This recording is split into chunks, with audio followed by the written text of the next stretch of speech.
तो गाइस कैसे हैं आप सब लोग। रीइंकार्नेटेड के एपिसोड 41 के साथ हाजिर हूं। तो एपिसोड की शुरुआत में जाओ सेक्टर के पैट्रियार्च ड्रैगन कोर को अपने हाथ में लेकर अपने ट्रेजरी रूम में रखने के लिए जाते हैं। वो एल्डर बाइकाओ से कहते हैं, बाइकाओ जल्दी से ट्रेजरी रूम के दरवाजे को ओपन करो, हम लोग इतने ज्यादा कीमती ट्रेजर को बाहर नहीं रख सकते, इसे अपने ट्रेजरी रूम में जाकर सेव कर देते हैं। एल्डर बाइकाओ जल्दी से अपने टोकन को यूज करते हुए दरवाजे को ओपन कर देते हैं। पैट्रियार्च अपने हाथ में ड्रैगन कोर को लेकर बहुत ज्यादा खुश होते हैं और कहते हैं, अब इस ड्रैगन कोर की मदद से मेरा बेटा अर्थ परफॉर्म राम में चला जाएगा और वो बहुत ज्यादा स्ट्रॉन्ग बन जाएगा। जाओ सेक्टर अब देखना बहुत ज्यादा तरक्की करेगा। पैट्रियार्च अभी वहीं पर खड़े खुश हो रहे होते हैं, जबकि दूसरी तरफ एल्डर बाइकाओ ने दरवाजा खोल दिया होता है। वो दरवाजा खुलने के बाद वहीं पर बुरा सा चेहरा लेकर खड़े होते हैं। पैट्रियार्च से कहते हैं, पैट्रियार्च जरा इस तरफ देखो, की हालत तो बहुत ज्यादा बुरी है। तो पैट्रियार्च और वो दोनों जैसे सामने की तरफ देखते हैं, वो दोनों ही बहुत ज्यादा हैरान हो जाते हैं, क्योंकि वहाँ पर कुछ भी नहीं होता। ट्रेजरी रूम में जितना खजाना होता है वो सारा तो जाओची पहले से लूट कर ले गया है। दोनों जल्दी से भागते हुए अंदर आते हैं, बॉक्सेस को चेक करते हैं तो वहाँ पर उन्हें कुछ भी नहीं मिलता। वो लोग कहते हैं, ऐसा कैसे हो सकता है, आज यहाँ पर हुआ क्या, कौन ये सारा खजाना लूट कर ले गया है। हमने अपने हजारों सालों की मेहनत से यहाँ पर बहुत सारा खजाना इकट्ठा किया था, बहुत सारी जड़ी बूटियां और बहुत सारे जेम्स और स्टोन्स इकट्ठे किए हुए थे, लेकिन कोई वो सारे का सारा खजाना एक ही बार में उड़ाकर ले गया है। पैट्रियार्च गुस्से के साथ अपनी पावर्स को रिलीज करते हैं और कहते हैं, किसने किया, ये सब कुछ कैसे हुआ। इसी वक्त सेकंड एल्डर की नजर दीवार के ऊपर पड़ती है। वो पैट्रियार्च से कहते हैं, पैट्रियार्च जरा इस तरफ देखो, दीवार के ऊपर एक मैसेज लिखा हुआ है। वो दोनों जल्दी से दीवार की तरफ आगे बढ़ती हैं, दीवार के करीब जाती हैं तो वहाँ पर लिखा होता है, जाओ टियाननैन यानी कि जाओ सेक्टर के जो पैट्रियार्च हैं उसके बारे में उसने लिखा होता है, बूढ़े खुसट कहीं के, तुमने ये सारे का सारा खजाना मेरे लिए तैयार करके रखा हुआ था। पिछले 1000 साल से तुम लोग जहाँ पर इस खजाने को इकट्ठा कर रहे हो, तुम्हारा बहुत बहुत शुक्रिया जो मुझे ये सारा पैक करके एक ही दिन में दे दिया। लेकिन पिछले 3 दिन से तुम लोगों ने मुझे काफी अच्छे से ट्रीट किया है, इसी वजह से मैं यहाँ पर तुम्हें 2 सीक्रेट्स बताने वाला हूँ। पहला सीक्रेट ये है कि मेरा बेचारा पोता वो जिंदगी में कभी भी दोबारा कल्टीवेट नहीं कर पाएगा। इस बार उसकी मेडियंस को मैंने पूरी तरह से क्रिपल कर दिया है। अब अगर डिवाइन फीनिक्स सिटी का रियल डॉक्टर हांगफू भी यहाँ पर आ जाए, वो भी इसका इलाज नहीं कर पाएगा। और दूसरा सीक्रेट ये है कि तुम लोग जिस ड्रैगन कोर को खरीद कर लाए हो ये एक फेक है। पैट्रियार्च ये बात सुनते ही वहीं पर बेहोश होकर गिर जाते हैं और उनके हाथ से उनकी ड्रैगन कोर भी गिरकर टूट जाती है, क्योंकि वो तो है ये फेक। लेकिन एल्डर जल्दी से पैट्रियार्च को पकड़ते हैं और कहते हैं, पैट्रियार्च जल्दी से होश में आ जाओ, तुम क्या कर रहे हो, हम लोग इस वक्त बेहोश नहीं हो सकते। मुझे लगता है कि ये जो डॉक्टर था ये जुनची ही था, तुम उन पैलेस का वो स्टूडेंट जिसने जाओ लूचेंग के साथ ये सब कुछ किया था। मुझे लगता है कि वही बेस बदल कर यहाँ पर डॉक्टर हांगफू बनकर आया होगा। हमारा एल्डर जीहाई अभी उसके साथ ही है। हम लोग जल्दी से जाओ जीहाई को कांटेक्ट करते हैं और उसे कहते हैं कि उसको जाने ना दे, उसको पकड़ ले। एक बार हमने जुनची को पकड़ लिया तो उसके बाद उसके पास से हम अपना सब कुछ वापस ले सकते हैं, अपना सारा खजाना वापस ले लेंगे। यहीं से हमारा नेक्स्ट सीन जाओची का दिखाया जाता है। जाओची और एल्डर जाओ जीहाई वो दोनों जा रहे होते हैं। उसी वक्त जाओची को एक छींक आती है। जाओची कहता है, मुझे कुछ बुरी फीलिंग आ रही है, लगता है कुछ बुरा होने वाला है। जाओची पीछे की तरफ घूमता है। एल्डर जीहाई से कहता है, अब मुझे आगे का रास्ता आता है, मैं ब्लैक मून गिल्ड में अकेले चला जाऊंगा, अगर तुम्हें रुकना है तो तुम यहीं पर रुक सकते हो या फिर वापस जा सकते हो। जीहाई उसे कहता है, लेकिन सेक्टर मास्टर ने कहा था कि तुम्हारे साथ ही रहना है। उसी वक्त उसकी पोटली के अंदर उसका मोबाइल रिंग करता है। तो इस वक्त मोबाइल तो नहीं होते थे, इनके पास तलिस्मन होते थे। उसके पास तलिस्मन होता है, वो रिंग कर रहा होता है। जाओची कहता है, इसके पास से तो इसका तलिस्मन रिंग कर रहा है, लगता है कि इसको वॉइस ट्रांसमिशन भेजी जा रही है। अचानक से मुझे महसूस हो रहा है कि यहाँ पर कुछ बुरा होने वाला है। ताऊ जीहाई जैसे अपने तलिस्मन को अपने कान के साथ लगाते हैं तो उसी वक्त उसे अंदर से आवाज आती है। एल्डर चिल्लाकर उसे कहते हैं, जल्दी से जल्दी डॉक्टर हांगफू को पकड़ लो, उसको जाने मत देना। वो जुनची है जो कि यहाँ पर बेस बदल कर आया है। उसने हमारी ट्रेजरी के अंदर जितना भी खजाना रखा हुआ था वो सारी का सारा लूट लिया है और ऊपर से वो ड्रैगन कोर भी नकली है। तलिस्मन के अंदर से जैसी आवाज निकलती है जाओची भी आवाज सुन लेता है और बहुत ज्यादा घबरा जाता है। वो दोनों एक दूसरे की तरफ देखते हैं, फिर साथ ही हमारा जाओची बड़ी स्पीड से भागना शुरू करता है। जीहाई उसके पीछे लग जाता है और उसे कहता है, कमीने कहीं के, अब मैं तुम्हें नहीं छोड़ूंगा, तुम्हारी हिम्मत कैसे हुई, पहले तुमने हमारे यंग मास्टर को जख्मी किया और अब हमारा खजाना भी तुमने छीन लिया। हमारा जाओची भागते हुए सोच रहा होता है, ये सब कुछ कैसे हो गया। मुझे तो लगा था कि पैट्रियार्च पहले उस ड्रैगन कोर को स्टडी करेगा, लेकिन वो लोग सीधे उसको ट्रेजरी रूम में रखने के लिए क्यों चले गए। कम से कम मुझे यहाँ से कहीं दूर जा लेने देते, उसके बाद वो ट्रेजरी रूम में जाते, मेरा तो सारा प्लान चौपट हो गया। जाओची अपनी मास्टर मोली से कहता है, मोली मुझे ये बताओ कि जो बंदा मेरा पीछा कर रहा है इसकी स्ट्रेंथ लेवल क्या है। मोली उसे कहती है, वो स्पिरिट प्रोफाउंड राम के फर्स्ट लेवल पर है, यानी कि वो तुमसे 2 लेवल अबव है और काफी ज्यादा स्ट्रॉन्ग भी है। अगर मैं यहाँ पर तुम्हारी हेल्प नहीं करूंगी तो तुम यहाँ पर मरने वाले हो। लेकिन साथ ही मोली उसे कहती है, मैं यहाँ पर तुम्हारी मदद नहीं कर सकती, अगर मैंने यहाँ पर इसको मारने के लिए अपनी मिस्टिक पावर्स को रिलीज किया तो जितनी हालत मेरी पहले से खराब है, बॉडी के अंदर पॉइजन फैल जाएगा और तुम्हारी बॉडी के अंदर जितना भी ब्लड है अगर मैं वो सारा भी पी लूंगी तभी मैं अपने आप को जिंदा नहीं रख पाऊंगी, मैं मर जाऊंगी। इसलिए जाओची यहाँ पर मोली से हेल्प नहीं ले सकता, वो सिर्फ भाग रहा होता है, जबकि जीहाई उसके पीछे लगा होता है और उसे गालियां देते हुए कहता है, अब तुम कहां पर भाग कर जाओगे। इसी वक्त जाओची अपने पास से एक बॉम्ब निकालता है जो कि उन्हीं की ट्रेजरी से उठाकर लाया है। वो उस बॉम्ब को उठाकर उसकी तरफ फेंक देता है। जैसे वो पीछे की तरफ बॉम्ब को फेंकता है वहाँ पर गली में एक जबरदस्त धमाका होता है। जीहाई भी वहीं पर रुक जाता है क्योंकि वो इन बॉम्ब्स को पहचानता है। वहाँ पर उसके पास ही एक बड़ा धमाका होता है। वो पीछे की तरफ देखता है और घबरा कर कहता है, ये तो स्काई ट्रेमर बॉम्ब है, ये कमीना तो स्काई ट्रेमर बॉम्ब को ऐसे ही यूज कर रहा है, शुक्र है कि मैंने इसको अवॉइड कर लिया, अगर ये बॉम्ब मेरी बॉडी के साथ टकराता तो मेरे तो टुकड़े टुकड़े हो जाते। जाओची अपने पास से एक और बॉम्ब निकालता है और उसके ऊपर फेंक देता है। वहाँ पर गली में एक और धमाका होता है। जीहाई फिर से बड़ी स्पीड से उसको अवॉइड कर लेते हैं। जीहाई घबरा कर कहते हैं, शुक्र है कि उसका निशाना इतना अच्छा नहीं है, 2 बार उसने बॉम्ब से मेरे ऊपर अटैक किया और दोनों बार मुझे मिस कर दिया। है कि वो यहाँ पर टाइम स्टॉल करने की कोशिश कर रहा था कि वो यहाँ से भाग सके। तो जी बॉम्ब फेंकने के बाद बड़ी स्पीड से भागना शुरू करता है और जीहाई से कहता है, अगर तुमने दोबारा मेरा पीछा किया तो मैं बॉम्ब से तुम्हें उड़ा दूंगा। जबकि जीहाई भी बड़ी स्पीड से उसके पीछे लग जाता है और उसे कहता है, मुझे पता है कि ये बॉम्ब तुम हमारी ट्रेजरी से चोरी करके लाए हो, हमारी ट्रेजरी में सिर्फ टोटल 6 इस तरह के बॉम्ब थे, 2 को तुमने यूज कर दिया, अब सिर्फ 4 ही बचे हैं।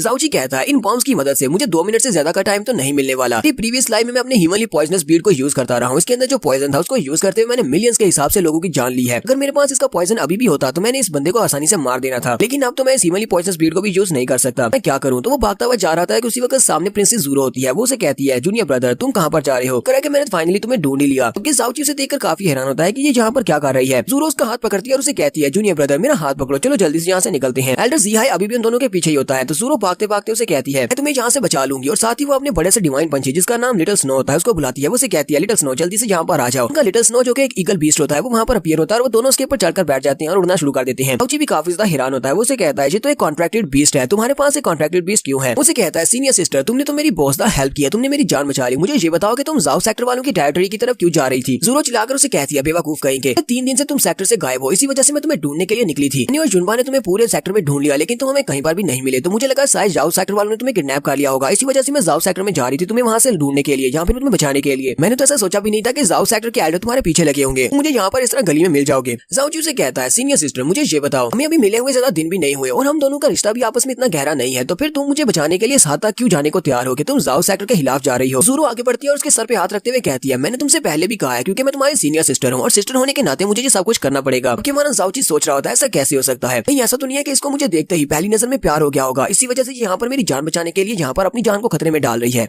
ज़ोरो जाओची से कहती है, मुझे ये बताओ कि पिछले 3 दिन से तुम कहाँ पर थे, जिस जाओ सेक्टर वाले लोग तुम्हारे पीछे क्यों लगे हुए हैं। जाओ सेक्टर वालों ने वाकई में तुम्हें किडनैप किया हुआ था, ऊपर से तुमने इतने ज्यादा अजीब कपड़े क्यों पहने हुए हैं, ये तो किसी 45 साल के बुढ़े के कपड़े लगते हैं। जाओची उसे कहता है, मुझे जाओ सेक्टर वालों ने किडनैप नहीं किया था बल्कि मैं वॉलंटरीली वहाँ पर गया हुआ था, वहाँ पर एक मिशन को पूरा करने के लिए गया था। इन सब बातों को छोड़ो, मुझे ये बताओ कि तुम्हारे पास एक कॉन्ट्रैक्टेड बीस्ट कहाँ से आया, ये तो एक बहुत ही पावरफुल बीस्ट है। ज़ोरो से अपने कॉन्ट्रैक्टेड बीस्ट के बारे में बताती है। वो उसे कहती है, मैंने इसको लिटिल स्नो का नाम दिया है, ये बीस्ट कल्टीवेशन में ट्रू परफॉर्म राम पर है और ये एक जायंट स्नो ईगल है। मेरी मास्टर ने इस ईगल बीस्ट को खुद ही रेस किया है और इसको रेस करने के बाद उन्होंने मुझे इसे गिफ्ट में दिया था। हालांकि स्नो ईगल काफी ज्यादा बड़े होते हैं, इनका वजन भी बहुत ज्यादा होता है, लेकिन इनकी उड़ने की क्षमता बहुत ज्यादा है, ये काफी तेजी के साथ उड़ सकते हैं। ये दोनों भी अपने ईगल स्नो के ऊपर बैठे उड़कर जा रहे होते हैं, उसी वक्त पीछे से एक और ईगल आ जाता है और वो ब्लैक कलर का होता है, जाओ सेक्टर के पैट्रियार्च का होता है। जाओ सेक्टर के पैट्रियार्च उसके ऊपर बैठे होते हैं और वो पीछे से चिल्लाकर कहते हैं, कमीने जुनची तुम्हें क्या लगता है कि तुम यहाँ से भागकर जा सकते हो। दोनों जैसे पीछे की तरफ देखते हैं तो बहुत ज्यादा घबरा जाते हैं क्योंकि वो बड़ा सा ईगल उनके सामने खड़ा होता है। उस बड़े से ईगल का नाम फियर स्टॉर्म हाक होता है, वो एक हाईएस्ट लेवल का परफॉर्म बीस्ट है जो कि जाओ सेक्टर वालों के पास है। वो हाक बड़ी स्पीड से आगे बढ़ता है, अपने पंजे के साथ उस ईगल स्नो को पकड़ने लगता है, लेकिन उनका स्नो ईगल काफी ज्यादा तेज है, वो बड़ी स्पीड के साथ साइड के ऊपर मुड़ जाता है और वो लोग अपने आप को उससे बचा लेते हैं। ज़ोरो अपनी स्नो ईगल से कहती है, ज्यादा स्पीड के साथ उड़ो वरना वो हाक हमारे बहुत ज्यादा करीब पहुंच जाएगा, और वो बड़ी स्पीड के साथ भागना शुरू करते हैं, जबकि वो हाक भी उनके पीछे होता है। देखने वाले लोग भी देखकर हैरान होते हैं कि ये क्या हो रहा है, दो ईगल बीस्ट आपस में एक दूसरे का पीछा कर रहे हैं। ज़ोरो काफी ज्यादा हैरान होती है और वो जाओची से कहती है, तुमने जाओ सेक्टर वालों को ऐसा क्या कहा है कि वो हमारे पीछे लगे हुए हैं, यहाँ तक कि उन्होंने अपने हाई लेवल के परफॉर्म बीस्ट को भी अनलॉक किया है और उसको यूज कर रहे हैं ना। मुझे इस ईगल हाक के बारे में पता है, ये वाला परफॉर्म बीस्ट बहुत ज्यादा पावरफुल होता है, नोटोरियस होता है, इसको कंट्रोल करना काफी ज्यादा मुश्किल होता है। 2 साल पहले इन्होंने बड़े से इस हाक को पकड़ा था लेकिन वो इसे अभी तक कंप्लीटली कंट्रोल नहीं कर पाए, लेकिन फिर भी वो इस बड़े से हाक को यहाँ पर लेकर आए हैं तुम्हारा पीछा करने के लिए। तुमने इनके सेक्टर में जाकर कुछ ना कुछ बहुत ही बड़ा किया होगा, चलो जल्दी से बताओ कि तुमने क्या किया है। जाओची से कहता है, जूनियर सिस्टर मुझे पता है कि तुम मेरी इस बात पर विश्वास नहीं करोगी लेकिन तुम्हें करना पड़ेगा। पिछले 3 दिन से मैं जाओ सेक्टर के अंदर ही था, मैंने वहाँ पर जाकर उनके बेटे जाओ लूचैंग की मेडियंस को कम्प्लीटली क्रिपल कर दिया है, जो की टूटी फूटी जितनी भी बची हुई थी उन सारी को भी क्रिपल कर दिया है। सिर्फ इतना ही नहीं बल्कि मैंने उनकी ट्रेजरी को भी कम्प्लीटली खाली कर दिया है, उनके पास जितना भी खजाना था वो सारे का सारा मैंने लूट लिया है। इसके अलावा मेरी वजह से उन्हें 6 लाख का नुकसान हुआ, मैंने उनको एक ड्रैगन कोर बेची है जो कि 6 लाख की और वो नकली थी। तो ज़ोरो जाओची की ये वाली बात सुनते ही बहुत ज्यादा हैरान हो जाती है और यहीं पर हम लोग अपनी एपिसोड 41 का एंड करेंगे। एपिसोड की एक्सप्लेनेशन अच्छी लगी हो तो कमेंट करके जरूर बताइएगा, चैनल को सब्सक्राइब कर दें, वीडियो को लाइक और शेयर कर दें, शुक्रिया।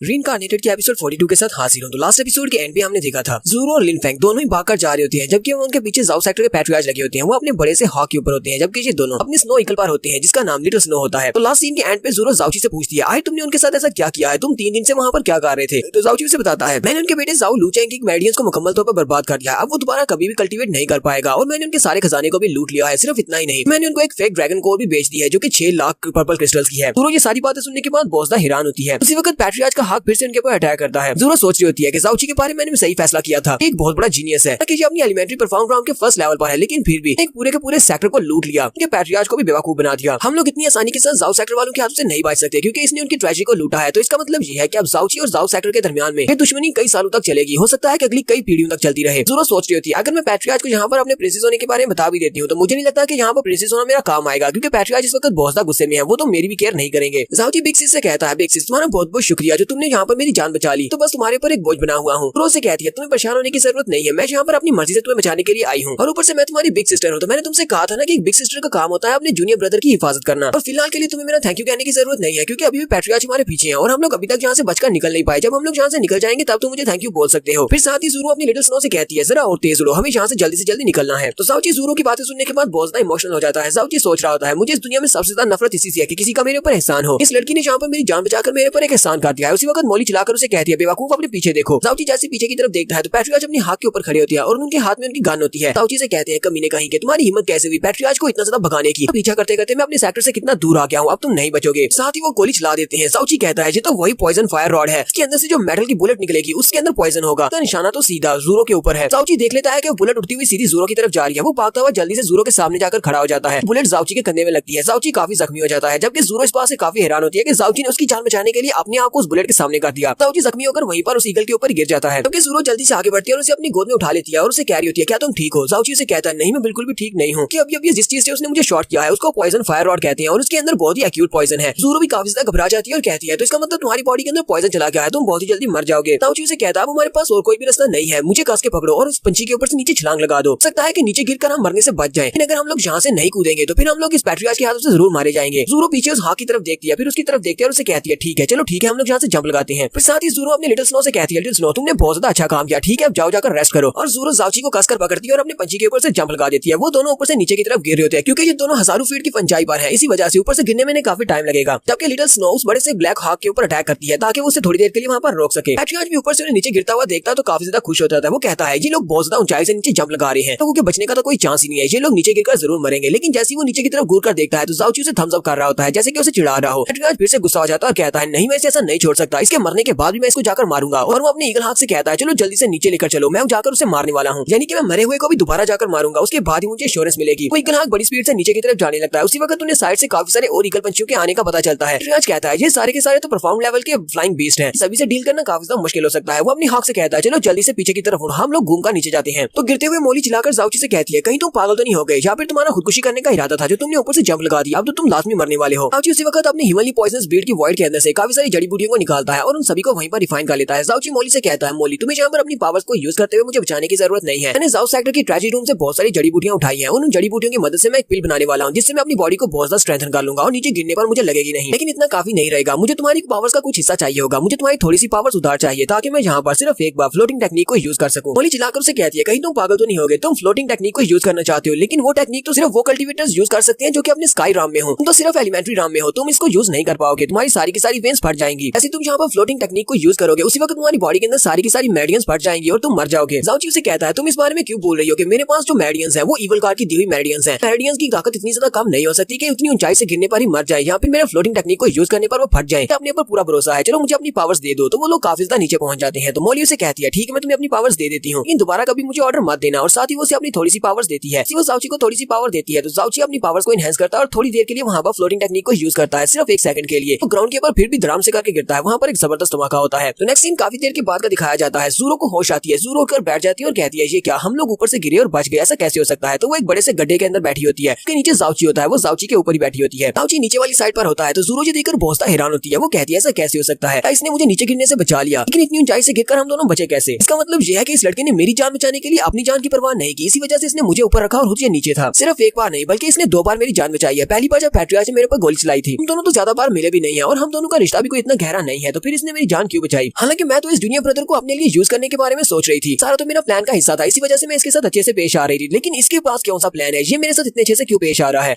जाओची अपने हाथ को आगे बढ़ाता है और उसके चेहरे पे रखते हुए कहता है सीनियर सिस्टर तुम ठीक हो। तो सीनियर सिस्टर उसको पकड़कर झंझोड़ देती है। पहले उसे लगा था कि शायद ये मर चुका है, वो उसे कहती है क्या तुम अभी तक जिंदा हो, मैं बहुत ज्यादा खुश हूँ। कि हमारा जाओची उसे कहता है ऊपर से गिरने पर तो मैं बच गया हूँ, लेकिन अगर तुम इसी तरह मेरे ऊपर बैठी रही तो मैं जरूर मर जाऊंगा। तो ज़ूरो उसकी बात सुनने के बाद उसके ऊपर से हट जाती है, फिर उसे गड्ढे से खींचकर बाहर ले आती है और एक पेड़ के नीचे लिटा देती है। ज़ूरो कहती है इतनी ऊंचाई से गिरने पर भी इसकी बॉडी के ऊपर ज्यादा कोई इंजरीज नहीं है, बहुत ही छोटी छोटी इंजरीज है, गिरने की वजह से ये बेहोश हो गया है। हम दोनों तो बहुत ज्यादा लकी है जो इतनी ऊंचाई से नीचे गिरने के बाद भी अभी तक जिंदा है। तो वहीं पर उसके सर को अपनी गोद में रखकर लेटी होती है और उसे थैंक यू बोल रही होती है। कि उसी वक्त साइड से कुछ और लोग आते हैं, साइड से 2-3 बैंडिट्स आते हैं और उन्होंने 2 छोटी बच्चियों को पकड़ रखा होता है। बैंडिट का साथी उसे कहता है बॉस वहाँ पर देखो, वहाँ पर एक बहुत ही खूबसूरत लड़की है। तो ज़ूरो भी उन लोगों की तरफ देखती है तो उनका बॉस उन दोनों को अपने साथ लेकर वहाँ पर आ जाता है और कहता है हाँ ये तो वाकई में एक बहुत ही खूबसूरत लड़की है, तो सोचा भी नहीं था कि इस तरह के जंगल में इतनी खूबसूरत लड़की होगी। कि बॉस के साथी वाला टपोरी से कहता है बॉस जी तो बहुत ज्यादा खूबसूरत है, अगर हम लोग इस खूबसूरत लड़की को पकड़कर जाकर अपने कैप्टन को देंगे तो कैप्टन बहुत ज्यादा खुश होगा और हमें इनाम देगा। जबकि उसका बॉस उसके सर में एक मारता है और उसे कहता है बेवकूफ कहेंगे, क्या मैं तुम्हें कोई बेवकूफ दिखाई देता हूँ जो इस खूबसूरत लड़की को जाकर बॉस के हवाले कर दूं। हम इस लड़की को बॉस के हवाले नहीं करेंगे बल्कि हम लोग खुद ही इसके साथ एंजॉय करेंगे। साथ ही बॉस की लार भी टपक रही होती है तो उस बॉस गुंडे ने इस जिन 2 छोटी लड़कियों को पकड़ रखा होता है उनमें से एक लड़की उसके चेहरे के एक्सप्रेशन देखती है, फिर साथ ही वो चिल्लाकर कहती है बिग सिस्टर जल्दी से यहाँ से भाग जाओ, ये बहुत ही ठरकी इंसान है, और साथ ही बहुत ज्यादा खतरनाक भी है जो तुम्हें मार डालेंगे। बॉस उस लड़की को एक जबरदस्त किक मारता है और उस छोटी लड़की को वहीं पर नीचे गिरा देता है और कहता है लगता है कि लास्ट टाइम की मार का तुम्हें असर नहीं हुआ, अभी तुम्हें और ज्यादा पीटूंगा। दूंगा। साथ ही वो अपने एक्स को उसके मुंह के सामने करते हुए कहता है, लड़की क्या तुम्हें वाकई में लगता है कि मैं तुम्हें मार नहीं सकता? तो वो छोटी लड़की बेचारी बहुत ज्यादा घबरा जाती है। ज़ोरो उस बॉस से कहती है, बस बहुत हो गया, उस छोटी लड़की को छोड़ दो, तुम दोनों छोटी लड़कियों को यहीं पर छोड़ो, जहाँ से दफा हो जाओ, वरना तुम मेरे हाथों से मरोगे। तो वो गुंडा बॉस आके हंसना शुरू कर देता है और कहता है, तुम तो अपनी एलिमेंट्री परफॉर्म के 8वें लेवल पर हो, तुम्हें लगता है कि तुम्हारी जैसी खूबसूरत लड़की हमें यहाँ पर हरा सकती है, जबकि हम 3 हैं और तुम अकेली हो। ज़ोरो उसी वक्त अपने गले में पहने हुए नेकलेस को टच करती है, उसके अंदर से रोशनी निकलती है, तो इसके साथ ही वो अपनी पावर को कंट्रोल कर रही है। ड्रोन से कहती है, मैंने तो ऐसा नहीं कहा कि मेरी कल्टीवेशन एलिमेंट्री परफॉर्म ग्राम के 8वें लेवल पर है। वो बॉस भी ये देखकर बहुत ज्यादा घबरा जाता है और कहता है, ऐसा कैसे हो सकता है? अभी थोड़ी देर पहले तुम अपनी एलिमेंट्री परफॉर्म ग्राम में थी, अब तुम अचानक से ट्रू परफॉर्म ग्राम में कैसे चली गई? उसके बाद का सीन हमें नहीं दिखाते। ज़ोरो उनको वहाँ पर काफी ज्यादा पीटती है। सीन हमें एक गाँव का दिखाया जाता है। उसी जंगल के अंदर एक गाँव होता है, मुखिया का नाम बाईचुन होता है। बाईचुन के पास एक बंदा भागता हुआ आता है और उसे कहता है, तुम्हारी बच्चियां वापस आ गई हैं। बाईचुन भी ये देखकर काफी हैरान होता है। वो लोग जल्दी से भागते हुए बाहर आते हैं। ज़ोरो ने हमारे जाओची को अपने कंधे पर उठाया होता है। खबर देने वाला बंदा बाईचुन से कहता है, हमारी बच्चियों को यही दोनों लोग वापस लेकर आए हैं, क्योंकि वो दोनों बच्चियां उनको रास्ता गाइड कर रही होती हैं, अपने गांव की तरफ लेकर आती हैं और साथ ही वो चिल्लाकर कहती है, मदर हम लोग वापस आ गए। और उनकी मां भागती हुई आती है और उन दोनों को गले से लगा लेती है। तो बहुत ज्यादा खुश होती है कि उसकी बच्चियां वापस आ गई हैं, जबकि बाईचुन भी उन दोनों के सामने झुकते हुए कहता है, तुम लोगों का बहुत बहुत शुक्रिया, नाम फैंग बाईचुन है और मैं इस गाँव का मुखिया हूँ। हमारा बहुत बहुत शुक्रिया कि तुमने हमारी दोनों बच्चियों को बचा लिया और इनको वापस ले आई। हमें बताओ कि हम लोग इस एहसान का बदला कैसे चुकाएं? ज़ोरो उनसे कहती है, तुम्हें इसका बदला चुकाने की जरूरत नहीं है, हम लोग वहीं पर पास ही गुजर रहे थे और उन गुंडों को देखा और उनको पीटकर बच्चियों को वापस ले आए हैं। यहाँ पर एपिसोड 42 का एंड करेंगे। नेक्स्ट एपिसोड में हम लोग इस गाँव की मिस्ट्री के बारे में जानेंगे, क्योंकि ये गाँव जंगल के बीचों बीच है। ये लोग यहाँ पर किसी सील की रखवाली कर रहे हैं। एपिसोड की एक्सप्लेनेशन अच्छी लगी हो तो कमेंट करके जरूर बताइएगा। चैनल को सब्सक्राइब कर दें, वीडियो को लाइक और शेयर कर दें। शुक्रिया। तो गाइस कैसे हैं आप सब लोग? रीइंकार्नेटेड के एपिसोड 43 के साथ हाजिर हूं। तो लास्ट एपिसोड का एंड हमने गांव पे किया था, जहां के मुखिया का नाम बाईचुन होता है। वो हमारे ज़ोरो और जाओची दोनों को वेलकम करता है, साथ ही उनको थैंक यू बोलता है उनकी बच्चियों को वापस लाने पर। ज़ोरो जब वहां पर मौजूद गांव वालों की तरफ देखती है और साथ ही एल्डर बाईचुन की तरफ देखती है, तो उसे पता चलता है कि इस गांव का जो मुखिया है एलिमेंट्री परफॉर्म ग्राम के 10th लेवल पर है। जब वो बाकी सभी की तरफ देखती है तो उसे पता चलता है कि बाकी जितने गाँव वाले हैं वो सारे भी एलिमेंट्री परफॉर्म ग्राम के 10th लेवल पर है, बच्चों को छोड़कर। यानी कि उनमें से कोई भी ऐसा नहीं है जिसकी कल्टीवेशन लेवल एलिमेंट्री परफॉर्म ग्राम के 10 से ज्यादा हो। साथ ही उसे दिखाई देता है कि उन सभी लोगों के माथे के ऊपर फ्लेम का मार्क है। बाईचुन जाओची से कहता है, तुम्हारी हालत तो काफी ज्यादा खराब लगती है कि तुम्हें ट्रीटमेंट की जरूरत है, तुम हमारे साथ हमारे गांव में आओ, हम तुम्हारा इलाज करते हैं। तुम्हारी बच्चियों को वापस ले आए हो तो हम तो इसके बदले में तुम्हारे लिए इतना तो कर ही सकते हैं, तुम्हें यहाँ पर इलाज दे सकते हैं। जाओची से कहता है, मास्टर बाईचुन आपका बहुत बहुत शुक्रिया जो आप हमें गाँव के अंदर आने की इजाजत दे रहे हैं। लेकिन साथ ही जाओची कहता है, फिलहाल के लिए तो मैं अपनी बिग सिस्टर के कंधे के ऊपर ही ठीक हूँ, मैं इसी के साथ ही लिपट कर अंदर आऊंगा कि इसकी बैग तो बहुत ज्यादा नरम नरम है। ज़ोरो से कहती है, तो क्या तुम जागे हुए हो? मुझे तो लगा कि शायद तुम बेहोश हो, इसी वजह से मैंने तुम्हें उठाया हुआ है। जाओची से कहता है, हाँ मैं तो उसी वक्त होश में आ गया था जब तुमने मुझे अपनी बैकपैक बनाकर पीछे उठाया था। ज़ोरो से कहती है, तो फिर तुमने मुझे बताया क्यों नहीं? रास्ता में तुम्हें उठाकर लेकर आई हूँ। जाओची से कहता है, क्योंकि मुझे बहुत ज्यादा मजा आ रहा था, तुम्हारी कमर तो बहुत ज्यादा मजे की है, इतना ज्यादा आराम तो मुझे कहीं पर भी नहीं आता, बेड पर भी नहीं। बाईचुन उनसे कहता है, तुम्हारा तो सभी भी बहुत ज्यादा वीक है, हालांकि वो होश में आ गया है, इसे अंदर ले आओ। तो गांव के अंदर आ सकते हो। तो उन्हें गांव के अंदर ले आते हैं। जाओची वहां पर अपने आसपास देखता है, जैसे वो सभी लोगों की तरफ देखता है तो वो भी काफी ज्यादा हैरान होता है। जाओची कहता है, यहाँ पर जितने भी लोग हैं इन सभी की कल्टीवेशन एलिमेंट्री परफॉर्म ग्राम के 10th लेवल पर है, ऐसा कैसे हो सकता है? इनकी कल्टीवेशन आगे क्यों नहीं बढ़ रही? मोली उसे कहती है, हाँ मुझे भी ऐसा ही लगता है कि यही इन सभी की लिमिट है। ऊपर से इन सभी के माथे के ऊपर जरा आग का निशान तो देखो, यहाँ से फीनिक्स एसेंस महसूस हो रही है। तो फीनिक्स एसेंस का नाम सुनते ही बहुत ज्यादा हैरान हो जाता है, क्योंकि उसने फीनिक्स के बारे में पहले से सुन रखा है। वो कहता है, ये तो प्रीमोर्डियल डिवाइन बीस्ट है जो कि कहानियों में बताया गया है, ये तो वही फीनिक्स है कि एसेंस तुम्हें यहाँ पर महसूस हो रही है। मोली उसे कहती है, हालांकि इसकी एसेंस बहुत ज्यादा फेंट है, लेकिन फिर भी यहाँ पर मुझे फीनिक्स की एसेंस ही महसूस हो रही है। मोली कहती है, कहीं ऐसा तो नहीं है कि वो इंफीरियर लेजेंडरी बीस्ट यहाँ पर इस जमीन के ऊपर आया था, यानी कि इस जगह के ऊपर आया था, वजह से उसका एसेंस यहीं पर है, इसी इलाके में। और ऊपर से इन सभी के माथे के ऊपर जो निशान है वो भी उसी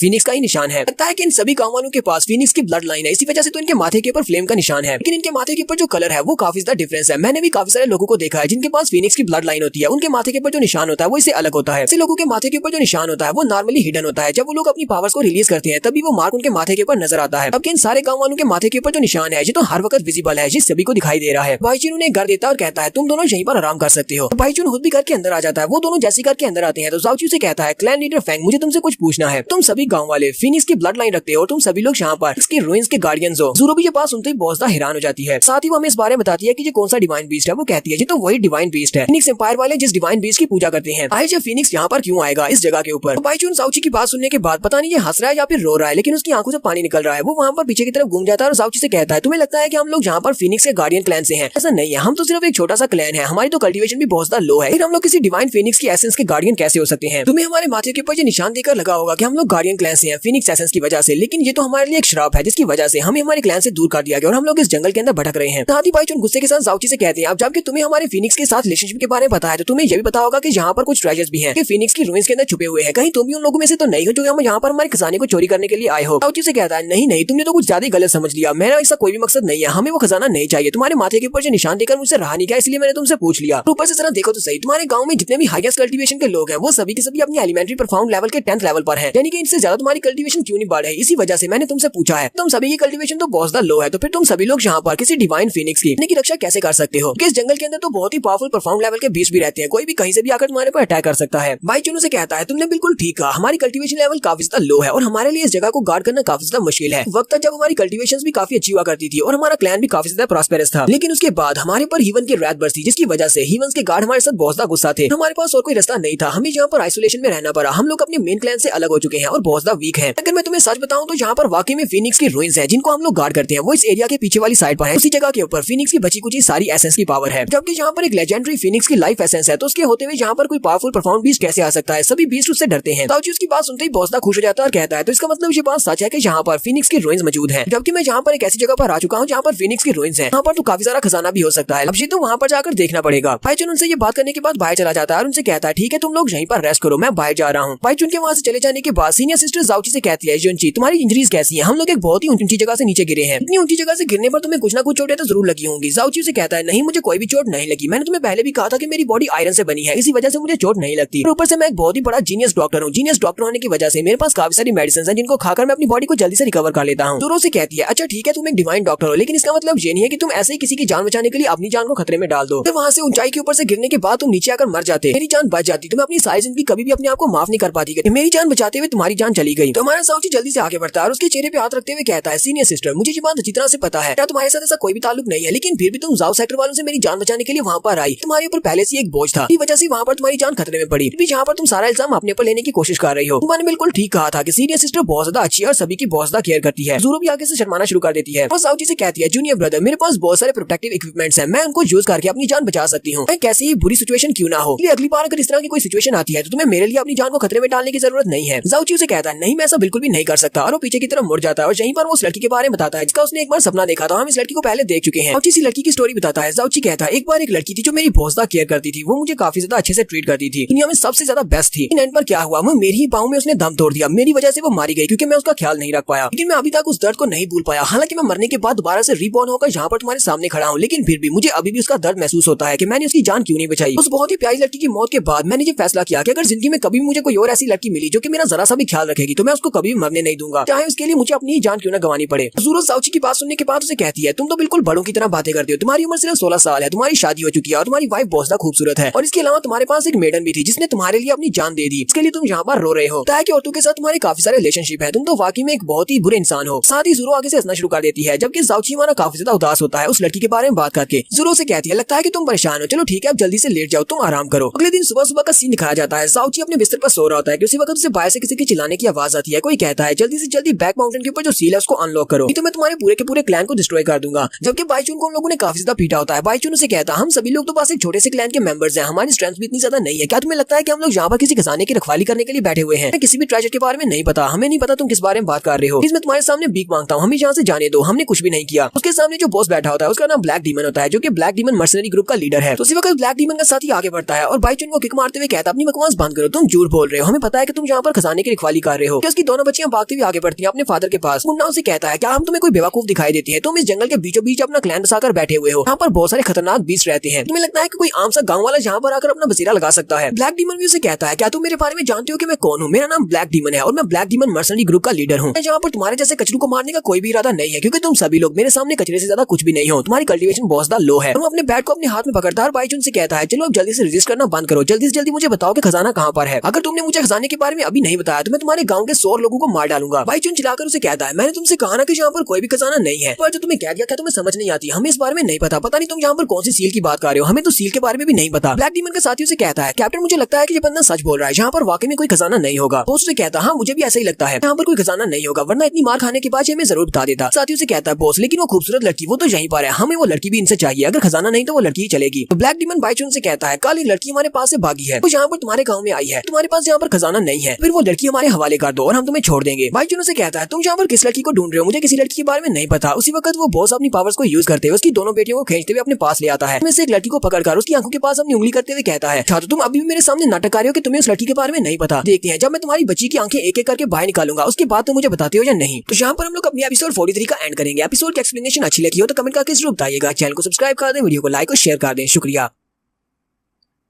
तो गाइस कैसे हैं आप सब लोग, रीइंकार्नेटेड के एपिसोड 44 के साथ हाजिर हूं। तो लास्ट एपिसोड के एंड पे हमने देखा था ब्लैक डीमन मर्सनरी ग्रुप के लोग फिनिक्स गांव के बाहर आते हैं और वो गांव के मुखिया बाईचुन को वहां पर धमका रहे होते हैं और उससे कहते हैं कि जल्दी से हमें उस खजाने के बारे में बताओ जो कि तुम्हारे गांव के पीछे छुपा हुआ है। इस खजाने को गार्ड करने के लिए तुम सभी लोग गांव वाले यहाँ पर हो। लेकिन बाईचुन उसे कुछ भी बताने को तैयार नहीं होता, तो वो अपनी पावर्स को यूज करते हुए उसकी बच्चियों को अपनी तरफ खींच लेता है और उसकी तरफ उंगली करते हुए कहता है, अगर तुमने जल्दी से मुझे नहीं बताया तो फिर मैं तुम्हारी इस लड़की की आंखें बाहर निकाल दूंगा। तुम ये सब कुछ होता हुआ अपनी आंखों के साथ देखोगे। जबकि वो छोटी बच्ची बेचारी बहुत ज्यादा घबरा जाती है। तो यहीं पर हमारी ज़ोरो की एंट्री होती है। ज़ोरो वहां पर आती है, उसके ऊपर अटैक करती है, लेकिन वो ब्लैक डीमन जल्दी से अपने हाथ को सामने की तरफ करते हुए ज़ोरो के अटैक को ब्लॉक कर लेता है। वो भी सामने की तरफ देख रहा होता है कि अब यहाँ पर कौन आ गया है। तो उस बॉस का ब्लैक डीमन का साथियों से कहता है, बॉस ये वही खूबसूरत लड़की है जिसने हमारे साथियों के ऊपर अटैक किया था। इसके बारे में तुम्हें बता रहा था कि इन गांव वालों के पास बहुत ज्यादा खूबसूरत लड़की है। तो ब्लैक डीमन भी उसे देखकर लात टपकाना शुरू कर देता है और कहता है, हाँ ये लड़की तो वाकई में बहुत ज्यादा खूबसूरत है, बिल्कुल एक गॉडेस की तरह। मैंने तो ऐसा सोचा भी नहीं था कि इस तरह के एक जंगल में इस तरह की खूबसूरत लड़की हो सकती है। आज के से पहले जितने भी लड़कियों के साथ मैं सोया हूँ उनमें से ये सबसे ज्यादा खूबसूरत और सबसे ज्यादा अलग है। ब्लैक डीमन ज़ोरो से कहता है, तो अगर तुम मेरे साथ चलती हो तो मैं इस बात को मेक श्योर करूंगा कि तुम्हें एक बहुत ही अच्छी लाइफ मिले, जिंदगी में कभी किसी चीज की कमी नहीं होगी, तुम्हें बस मुझे सेटिस्फाई करना होगा। तो ज़ोरो उसी वक्त अपने नेकलेस को खींचती है और अपनी पावर्स को इनहेंस कर लेती है और उससे कहती है, ऐसा तो सोचना भी मत कि मैं कभी तुम्हारे हाथ में आऊंगी।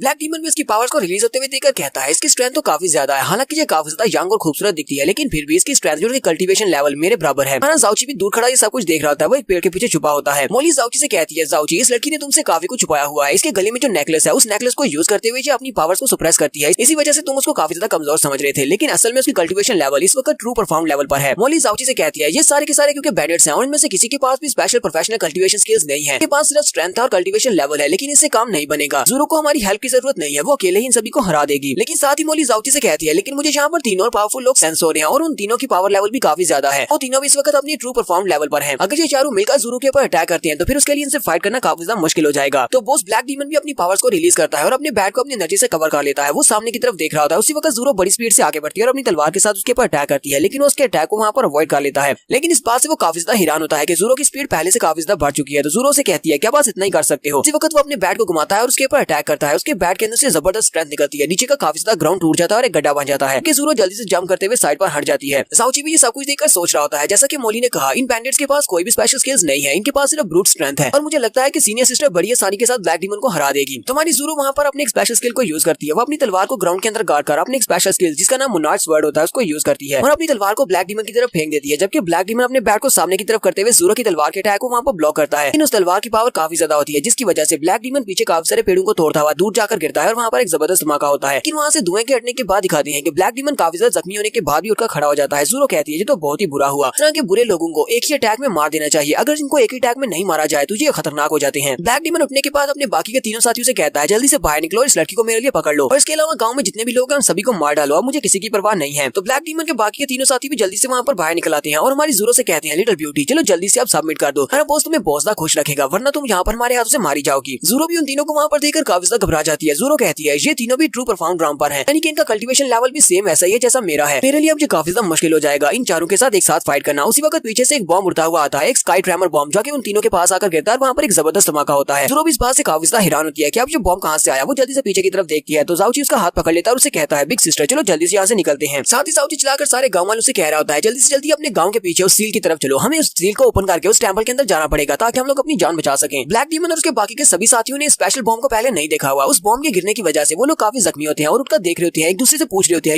ये क्या चीज थी, हमारे पर कौन सी चीज गिरी जिससे इतना बड़ा धमाका हुआ। उसका साथियों से कहता है, बॉस मुझे लगता है कि ये साउथ सेक्टर वालों का कोई आर्टिफैक्ट है, सुना है कि साउथ सेक्टर वाले इस तरह की चीजें बनाने में माहिर हैं। वो लोग एक गोला सा बनाते हैं और उस गोले को सामने की तरफ फेंकते हैं, बस उन्हें इस गोले को फेंकना होता है और उसके बाद एक जबरदस्त धमाका होता है। डीमन भी इस बात से काफी ज्यादा गुस्सा होता है और कहता है, ये साउथ सेक्टर वाले इन्होंने तो वेपन्स को ही चेंज कर दिया। तो ब्लैक डीमन अपने साथियों से कहता है, यहाँ पर गांव के जितने भी लोग तुम्हें दिखाई देते हैं सभी को मार डालो, सिर्फ उस लड़की को छोड़कर बाकी जितने भी उन सभी को मार डालना और इनमें से कोई भी यहाँ से भाग नहीं पाया, अगर कोई भागता है तो उसको भी पकड़कर मार डालो। तो बाईचुन भागते हुए ज़ाउची से कहता है, हम लोग बैक माउंटेन सील की तरफ क्यों जा रहे हैं। ज़ाउची से कहता है, मुझे लगता है कि उस सील को ओपन करने के लिए तुम्हारे पास कोई ना कोई रास्ता तो जरूर होगा, क्योंकि तुम सभी लोग यहाँ पर गार्डियन क्लैन से हो, तो तुम लोग उस सील को ओपन कर सकते हो, तुम्हारे पास सिर्फ एक ही रास्ता बचा है अपनी जान बचाने का। बाईचुन से कहता है, लेकिन हम लोग वहाँ पर नहीं जा सकते, हम लोग उस सील को ओपन नहीं करेंगे क्योंकि हम में से कोई भी सील को ओपन करके फिनिक्स की डिवाइन सोल को जाकर तंग नहीं करना चाहता। ज़ाउची से कहता है, तुम्हारे आधे क्लैन मेंबर्स तो पहले इन बैंडिट्स के हाथों से मारे जा चुके हैं, क्या तुम बाकी के सभी को भी मरवाना चाहते हो, तुम्हें डर किस बात का है, जल्दी से जाकर सील को ओपन करो ताकि तुम्हारे बाकी के सारे गांव वालों को बचाया जा सके। और वो सभी लोग भागते हुए उस टेंपल के काफी ज्यादा करीब पहुंच जाते हैं जिसके दरवाजे के ऊपर सील लगी हुई है। बाईचुन कहता है, तो हम लोग जहाँ पर पहुंच आए हैं। ज़ाउची इस दरवाजे के सामने जाकर खड़ा हो जाता है तो वहाँ पर वाकई में एक सील होती है। ज़ाउची कहता है, चलो जल्दी से सील को ओपन करो, जबकि बाईचुन के बाकी के क्लैन मेंबर्स आगे बढ़ते हैं और उसे कहते हैं, क्लैन लीडर क्या हम लोग वाकई में सील को ओपन करके अंदर जाने वाले हैं, तुमने तो कहा था कि हमारे पर फिनिक्स का शराब है और हम लोग इस सील को ओपन करके अंदर नहीं जा सकते। बाईचुन उनसे कहता कहता है अब हमारे पास और कोई भी ऑप्शन नहीं बचा, हमें अंदर जाना ही पड़ेगा क्योंकि इसके अलावा हमारे पास जितने भी ऑप्शन है वो सारे के सारे खत्म हो चुके हैं, हम उनसे फाइट नहीं कर सकते और फाइट करेंगे भी तो सारे लोग मारे जाएंगे। बाइचुन वहाँ पर अपनी पावर्स को यूज करते हुए सील को ओपन करता है, जबकि उसी वक्त एक गुंडा चिल्लाकर कहता है कैप्टन जल्दी से यहाँ पर आओ। उन लोगों ने सील को ओपन कर दिया और वो सभी लोग उस टेंपल के अंदर जा रहे हैं। ब्लैक डीमन चिल्लाकर उन सभी से कहता है मैंने तुम्हें कहा ना कि जो भी दिखता है उसको मार डालो, जल्दी से उनके पीछे जाओ और जाकर उन सभी को मार डालो। तबकि बॉस ब्लैक डीमन वहीं से अपने बैट को बड़ी स्पीड के साथ उनकी तरफ फेंकता है। सबसे पीछे जाउची होता है जबकि बाकी के सभी लोग उस टेंपल के अंदर चले जाते हैं। जाउची के वो बैट काफी ज्यादा करीब पहुंच जाता है, लेकिन उसी वक्त जाउची भी दरवाजे से गायब हो जाता है और वो बैट दरवाजे के साथ टकराता है। ब्लैक डीमन के साथियों से कहते हैं बॉस वो सभी लोग तो इस टेंपल के अंदर चले गए और इस दरवाजे के ऊपर एक सील लगी हुई है, हम में से कोई भी सील को तोड़ना नहीं जानता। ब्लैक डीमन उनसे कहता है तो इसका मतलब यह है कि यहाँ पर वाकई में कोई ना कोई खजाना तो जरूर है, इसी वजह से तो टेंपल के दरवाजे के ऊपर सील लगाई गई है और ऊपर से वो सभी लोग हमें सील के बारे में बताना नहीं चाहते, तो इसका मतलब यहाँ पर कोई बहुत बड़ा खजाना छुपा हुआ है। तो ब्लैक डीमन अपने साथियों से कहता हम लोग यहीं पर इंतजार करेंगे जब तक वो सभी लोग बाहर नहीं आते, क्योंकि मुझे नहीं लगता कि इस टेंपल के अंदर पहले से उनके लिए वो खाना स्टोर होगा। अब उनके पास सिर्फ दो ही रास्ते हैं, या तो वो अंदर भूख और प्यास से मरे या फिर यहाँ पर बाहर निकलकर हमारे हाथों से मरे। जाउची और उसके साथ सारे गांव वाले होते हैं, जितने लोग अपनी जान बचा सके हैं वो सभी लोग उस टेंपल के अंदर होते हैं। जाउची उस टेंपल को देखकर काफी ज्यादा हैरान होता है। बाइचुन जाउची को इस बारे में बताता है। जाउची से कहता है ये जो तुम्हें टेंपल की तरह की बिल्डिंग दिखाई दे रही है ये एक ट्रेनिंग ग्राउंड है। जाउची आगे बढ़ता है और अपनी सीनियर सिस्टर के पास चला जाता है। वो उसे कहता है सीनियर सिस्टर मुझे ये बताओ कि तुम अपने लिटिल स्नो को दोबारा कब यूज कर सकती हो। सीनियर सिस्टर उसे कहती है इस बार मैंने अपने लिटिल स्नो को कुछ ज्यादा ही थका दिया है, मुझे नहीं लगता कि वो अगले पूरे एक महीने तक दोबारा उड़ पाएगा, इसी वजह से वो रेस्ट कर रहा है, हम उसे दोबारा यूज नहीं कर पाएंगे। साथ ही वो उसे कहती है और मेरे ईगल स्नो के ऊपर सिर्फ 10 लोग ही जा सकते हैं क्योंकि सभी लोगों का क्या होगा, मैं इन सभी को लेकर नहीं जा सकती। बाइचुन आगे बढ़ता है और उन दोनों से कहता है तुम दोनों मेरी बात सुनो, मैंने कभी नहीं सोचा था कि मैं अपने सारे गांव वालों को लेकर कभी दोबारा इस ट्रेनिंग ग्राउंड के ऊपर आऊंगा, इसी वजह से यहाँ पर हमने कोई भी खाना स्टोर नहीं किया हुआ, यहाँ पर कुछ भी नहीं है, नहीं लगता कि हम लोग यहाँ पर 2-3 दिन से ज्यादा तक रह पाएंगे, वरना हम लोग भूख से मारे जाएंगे, हमें बाहर तो जाना पड़ेगा। जाउची अपने हिमालय पॉइजनस ब्लीड के वॉइड को ओपन करता है और उसके अंदर से बहुत सारा खाना बाहर निकाल देता है और उनसे कहता है तुम्हें परेशान होने की जरूरत नहीं है, मेरे पास काफी सारा खाना रखा हुआ है, तुम सभी लोग इस खाने को यूज कर सकते हो। मुझे लगता है कि इस खाने के साथ हम लोग कम से कम एक महीना तो यहाँ पर निकाल ही लेंगे। फिर साथ ही जाउची बाइचुन से कहता है एल्डर बाइचुन मुझे ये बताओ कि तुम लोगों ने यहाँ पर कहा था कि तुम्हारे ऊपर फिनिक्स का शराब है, इस शराब का क्या मतलब है, क्या तुम लोग इस बात को मुझे एक्सप्लेन करोगे। तुम सभी लोगों के पास फिनिक्स की ब्लड लाइन है तो ये कोई शराब तो ना हुआ बल्कि ये तो एक ब्लेसिंग है। बाइचुन उसकी बात सुनते ही उदास हो जाता है और उसे कहता है मैं तुमसे पहले भी कहा था कि ये हमारे लिए एक वरदान नहीं बल्कि एक शराब है, यहाँ पर हमारी रेट्रिब्यूशन हो रही है, हमारे एल्डर्स ने फिनिक्स के साथ जो कुछ भी किया उसकी वजह से ये सब कुछ हमारे साथ हो रहा है। तो यहीं पर एल्डर बाइचुन हमारे जाउची को इस सारी स्टोरी के बारे में बताने वाले हैं कि कैसे उनके लिए ये वरदान एक शराब बन गया। से कहते हैं ये बहुत सा अर्सा पहले की बात है जब यहाँ पर गार्ड्स हुआ करते थे, गार्ड्स के वक्त से फिनिक्स गार्ड जो कि हमारी अर्थ के ऊपर आया था वो हमारे स्काई परफाउंड कॉन्टिनेंट के ऊपर आया और जहाँ पर वो अपने बैटल ग्राउंड को छोड़कर जाना चाहता था ताकि लोग उसके बैटल ग्राउंड में ट्रेनिंग करके उसकी ब्लड लाइन को हासिल कर सके। जो भी उसकी ट्रेनिंग ग्राउंड के ऊपर उसके दिए हुए टेस्ट को पास करते उसे वो अपनी ब्लड लाइन दे देता, जिसके पास उसकी ब्लड लाइन आ जाती उसके बाद उसके बच्चों के अंदर भी उसकी ब्लड लाइन होती। इस तरह ये सिलसिला आगे चलता रहा और सभी के पास ब्लड लाइन आती रही जिन्होंने उस टेस्ट को पास किया था। इसी तरह एक क्लैन बना जिसको फिनिक्स क्लैन कहा जाता है। गार्ड फिनिक्स ने स्काई परफाउंड कॉन्टिनेंट के ऊपर 2 ट्रेनिंग ग्राउंड्स को छोड़ा था, उनमें से एक ट्रेनिंग ग्राउंड तो यहाँ से बहुत ज्यादा दूर है जो कि इस वक्त फिनिक्स डिवाइन एम्पायर में है, जबकि उसका दूसरा ट्रेनिंग ग्राउंड यहाँ पर है इस जगह के ऊपर जहाँ पर हम लोग खड़े हैं। तो इस कहानी को फिलहाल के लिए हम लोग यहीं पर रोक देते हैं और नेक्स्ट एपिसोड में इसको कंटिन्यू करेंगे। एपिसोड की एक्सप्लेनेशन अच्छी लगी हो तो कमेंट करके जरूर बताइएगा, चैनल को सब्सक्राइब कर दे, वीडियो को लाइक और शेयर कर दे, शुक्रिया।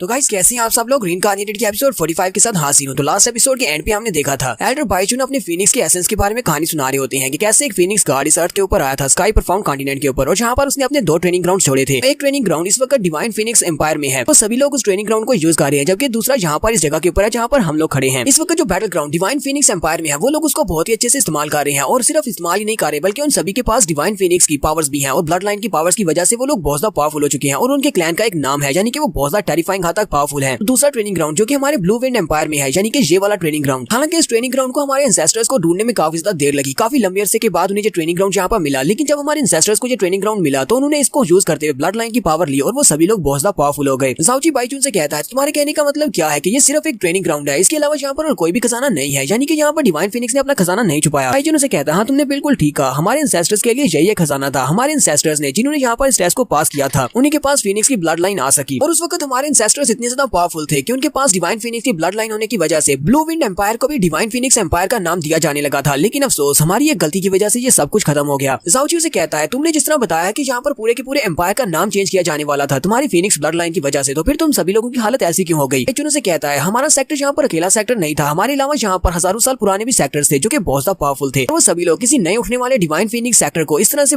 राज करने नहीं दे सकते थे। इसी वजह से हमारे एंसेस्टर्स को ये वाली बात अच्छी तरह से पता थी, अगर सभी लोगों को पता चल गया तो वो सभी लोग हमें दबाने की कोशिश करेंगे। इसी वजह से हमारे एंसेस्टर्स ने फैसला किया लोग अपनी पावर्स को लो प्रोफाइल में ही रखेंगे। लेकिन ये सब कुछ भी ज्यादा अरसे तक नहीं चल सका। आखिरकार वो दिन आया जब हमारे एंसेस्टर्स से गलती हो गई और उसी गलती की वजह से फीनिक्स ने हमें ये श्राप दिया था। ये उस वक्त की बात है जब हमारे ऊपर एक दूसरे सेक्टर ने अटैक किया था। जब दूसरे सेक्टर ने हमारे ऊपर अटैक किया तो हमारे जो एल्डर थे उनके पास डिवाइन फीनिक्स की पावर थी। उन्होंने फीनिक्स की फायर पावर को यूज करते हुए उस बंदे का मुकाबला किया या फिर उस सेक्टर का मुकाबला किया, लेकिन वो अपनी डिवाइन फीनिक्स की फ्लेम्स की पावर्स को कंट्रोल नहीं कर पाए, जिसकी वजह से उनकी फ्लेम्स की पावर पूरे के पूरे शहर में फैल गई। इस शहर के ऊपर फाइट कर रहे थे, उसके नीचे हजारों लाखों लोग रहते थे और उस फायर की वजह से वो सारे के सारे लोग मारे गए और वो सारे लोग डिवाइन फीनिक्स की पावर्स की वजह से मारे गए। लोग जानते हैं कि फीनिक्स एक बहुत ही नरम दिल डिवाइन बीस्ट है। वजह से फीनिक्स को जब पता चला कि उसकी फ्लेम पावर्स को यूज करते हुए बहुत सारे निर्दोष लोगों की जानें चली गई हैं, तो वो हमारे क्लैन से बहुत ज्यादा गुस्सा हो गया। इतना ज्यादा गुस्सा हुआ कि उसने हम सभी को एक श्राप दे दिया और वो श्राप ये था कि हमारे माथे के ऊपर जो निशान हुआ करता था जो कभी फीनिक्स की पावर्स को शो करता है, हमेशा के लिए हमारे माथे के ऊपर काव कर दिया गया और इसके अंदर से सारी पावर्स को छीन लिया गया और साथ ही हमारी सारी की सारी कल्टीवेशन लेवल एलिमेंट्री परफॉर्म ग्राम के 10th लेवल तक सीमित रह गई, ताकि हमारी जनरेशन में से कोई भी ऐसा ना हो जो कि एलिमेंट्री परफॉर्म ग्राम से ऊपर जा सके। इस वजह से तुम यहाँ पर जितने भी लोगों को देखते हो हमारी हाईएस्ट लिमिट यही है, हम लोग एलिमेंट्री परफॉर्म ग्राम के 10th लेवल से ऊपर नहीं जा सकते। यही हमारा श्राप है। और हमारे माथे के ऊपर जो फीनिक्स फायर का मार्क है उसका कलर भी येलो से डार्क रेड हो गया और वो हमेशा के लिए यहाँ पर रह गया। लोग इसको छुपा भी नहीं सकते, ये हमारे माथे के ऊपर हमेशा नजर आता है। इस मार्क के हमारे माथे के ऊपर आ जाने के बाद जब हमें फीनिक्स की श्राप मिला तो हमारे एंसेस्टर्स ने फैसला किया कि वो अपने गांव को छोड़ देंगे और वो अलग हो जाएंगे। उसके बाद से हम लोग यहाँ पर 10,020 माउंटेन के ऊपर आ गए और यहीं पर हमने अपना बसेरा जमा लिया। हमारे एंसेस्टर्स ने यहाँ पर आने के बाद अपने माथे के ऊपर से इस निशान को मिटाने और फीनिक्स के श्राप को दूर करने की बहुत ज्यादा कोशिश की, लेकिन हमें से कोई भी कामयाब नहीं हो सका क्योंकि ये एक डिवाइन फीनिक्स का मार्क था, तो हम इसको इतनी आसानी से तो नहीं दूर कर सकते। उस दिन से लेकर आज तक हजारों साल गुजर चुके हैं, हमारी कितनी ही जनरेशन आ चुकी है और सभी के माथे के ऊपर जो निशान होता है उनमें से कोई भी इस निशान को अपने माथे से हटा नहीं सका और ना ही जो निशान खुद से हट पाया है। इस वजह से हम सभी लोग यहीं पर इसी जगह के ऊपर रहते हैं और यहाँ से बाहर नहीं निकलते। हम लोग इस माउंटेन से बाहर नहीं जाते, यहीं पर सारा दिन बैठकर डिवाइन फीनिक्स की पूजा करते रहते हैं ताकि हम अपने गुनाह के बदले में उससे माफी मांग सके। क्या पता वो कभी खुश हो जाए और हमारे माथे के ऊपर से इस निशान को मिटा दे। भाईचंद रोना शुरू कर देता और कहता है, जरा देखो तो सही, कभी हम लोग कितने ज्यादा स्ट्रांग हुआ करते थे, आज हमारी हालत ऐसी हो चुकी है कि एक छोटा सा मर्सनरी का ग्रुप हमें इस हालत तक मजबूर कर देगी। हमारे कितने ही लोगों को उसने मार डाला है। जाउची भी उसकी बात सुनने के बाद थोड़ी देर के लिए उदास हो जाता है, फिर साथ ही वो उसे कहता है, तुमने कहा कि ये ट्रेनिंग ग्राउंड्स हैं जिसे फीनिक्स ने पीछे छोड़ा है। भाईचंद उसे कहता है, हाँ तुमने बिल्कुल ठीक समझा है, यहीं पर इसी जगह के अंदर वो सील है, उस सील को ओपन करने से ट्रेनिंग ग्राउंड एक्टिवेट हो जाएगा। जाउची उसे कहता है, तो क्या तुम मेरे लिए सील को ओपन कर सकती हो? मैं अंदर जाकर उस ट्रेनिंग ग्राउंड को आजमाना चाहता हूँ, क्या पता मुझे वहाँ से कुछ अच्छा मिल जाए। भाईचंद चिल्लाकर उसे कहता है, नहीं मैं तुम्हारे लिए ऐसा नहीं कर सकता। बात तो यह है कि तुम हमारे डिवाइन फीनिक्स क्लैन के एक मेंबर नहीं हो और दूसरी बात यह है कि तुम तो सिर्फ अपनी एलिमेंट्री परफॉर्म ग्राम के फर्स्ट लेवल पर हो, तुम तो वहाँ पर जाने की सोचना भी मत। जो लोग भी वहाँ पर गए हैं सबसे ज्यादा लोएस्ट कल्टीवेशन जिस बंदे की थी वो भी अपनी स्पिरिट परफॉर्म ग्राम में था। सॉरी मैंने यहाँ पर जाउची की कल्टीवेशन गलत बता दी है। जाउची एलिमेंट्री परफॉर्म ग्राम के फर्स्ट लेवल पर नहीं बल्कि बेसिक परफॉर्म ग्राम के फर्स्ट लेवल पर है। एलिमेंट्री के बाद बेसिक आता है और बेसिक के बाद ट्रू परफॉर्म ग्राम आता है और ट्रू के बाद स्पिरिट परफॉर्म ग्राम आता है। तो जाउची अपने हाथ के ऊपर अपनी फ्लेम्स को एक्टिवेट करता है और भाईचुन से कहता है, अब जबकि तुमने कहा कि फीनिक्स का ट्रायल ग्राउंड है तो हो सकता है कि वहाँ पर जितने भी टेस्ट हो वो सारे फायर के रिलेटेड हो। फीनिक्स के पास तो फायर होती है, अब मैं फायर को कंट्रोल कर सकता हूँ तो मेरे लिए टेस्ट देना ज्यादा मुश्किल नहीं होगा। भाईचुन से कहता है, लेकिन फीनिक्स की जो फायर पावर होती है वो बाकी की नॉर्मल फायर से बहुत ज्यादा अलग होती है, चाहे तुम्हारे पास कितनी हाई रैंक की फायर क्यों ना हो। जाउची से कहता है, कोई बात नहीं, मैं वहाँ पर फिर भी जाकर अपनी किस्मत आजमाना चाहूंगा, परेशान होने की जरूरत नहीं है, मैं इतना भी पागल नहीं हूँ। अगर टेस्ट बहुत ज्यादा मुश्किल हुआ तो मैं उसे फेल करके वापस आ जाऊंगा, लेकिन अगर वहाँ पर जाकर मुझे कुछ थोड़ी सी भी स्ट्रेंथ मिलती है तो यहाँ पर तुम सभी के बचने के चांसेस बढ़ जाएंगे। भाईचुन जाउची से कहता है, जब तुम यहाँ पर मेरे साथ बात कर रहे थे तब तुमने उस सील की तरफ तकरीबन 3 बार तो देखा होगा, इसलिए मुझे लगता है कि तुम्हें उस सील में और इस ट्रेनिंग ग्राउंड में बहुत ही ज्यादा इंटरेस्ट है। चलो ठीक है, मैं तुम्हारे लिए इसको ओपन कर देता हूँ, क्या पता तुम्हें वहाँ से ब्लड लाइन की पावर मिल जाए। और वो जाउची के लिए सील को ओपन कर देते हैं और जाउची उस ट्रेनिंग ग्राउंड में चला जाता है तो वहाँ पर काफी ज्यादा डार्कनेस होती है और उसके सामने उसे बड़ी सी फ्लेम फीनिक्स की आंखें दिखाई देती हैं और वो फीनिक्स की स्पिरिट उससे बात करती है। वो उसे कहती है, इंसान मैं तुम्हें यहाँ पर अपने ट्रेनिंग ग्राउंड के ऊपर वेलकम कहता हूँ। जाउची उसे देखते ही बहुत सा घबरा जाता है और कहता है, तो क्या वाकई में ये फीनिक्स की स्पिरिट है? फीनिक्स की सोल जाउची से कहती है, मैं एक इमॉर्टल सोल हूँ, इसे डिवाइन फीनिक्स ने अपने पीछे छोड़ा है, मैं सिर्फ एक इमॉर्टल सोल नहीं बल्कि मेरे पास अपनी कॉन्शियसनेस है, इसी वजह से मैं तुम्हारे साथ बात कर सकती हूँ। वो जाउची से कहता है, इंसान तो क्या तुम यहाँ पर इस ट्रेनिंग ग्राउंड के फर्स्ट स्टेज को पूरा करने के लिए तैयार हो? जाउची से कहता है, हाँ क्यों नहीं, मैं तो तैयार हूँ, चलो जल्दी से फर्स्ट स्टेज को एक्टिवेट करो। इसी वक्त उसकी फर्स्ट स्टेज को एक्टिवेट किया जाता है। फीनिक्स उसे कहता है, तो मैं तुम्हें गुड लक कहता हूँ। तो जैसे उसकी फर्स्ट स्टेज एक्टिवेट होती है नीचे का सारा ग्राउंड टूट जाता है और उसके अंदर से फायर निकलना शुरू हो जाती है। ग्राउंड के नीचे से काफी सारा मैग्मा भी निकल रहा होता है और उसे कहा जाता है, तुम्हारी फर्स्ट स्टेज का नाम पुरगाटरी फ्लेम डीमन है। तो जाउची वहाँ पर उस सारे के सारे लावा और सारी फायर को देखकर बहुत सा हैरान होता है और कहता है, ये तो वाकई में डिवाइन फीनिक्स का बनाया हुआ पहला स्टेज का टेस्ट है। यहाँ पर तो बहुत सारा मैग्मा है, इसके साथ साथ यहाँ पर बहुत ज्यादा गर्मी है और बहुत ज्यादा फायर निकल रही है, ऊपर से हवा भी बहुत ज्यादा गर्म है। जाउची कहता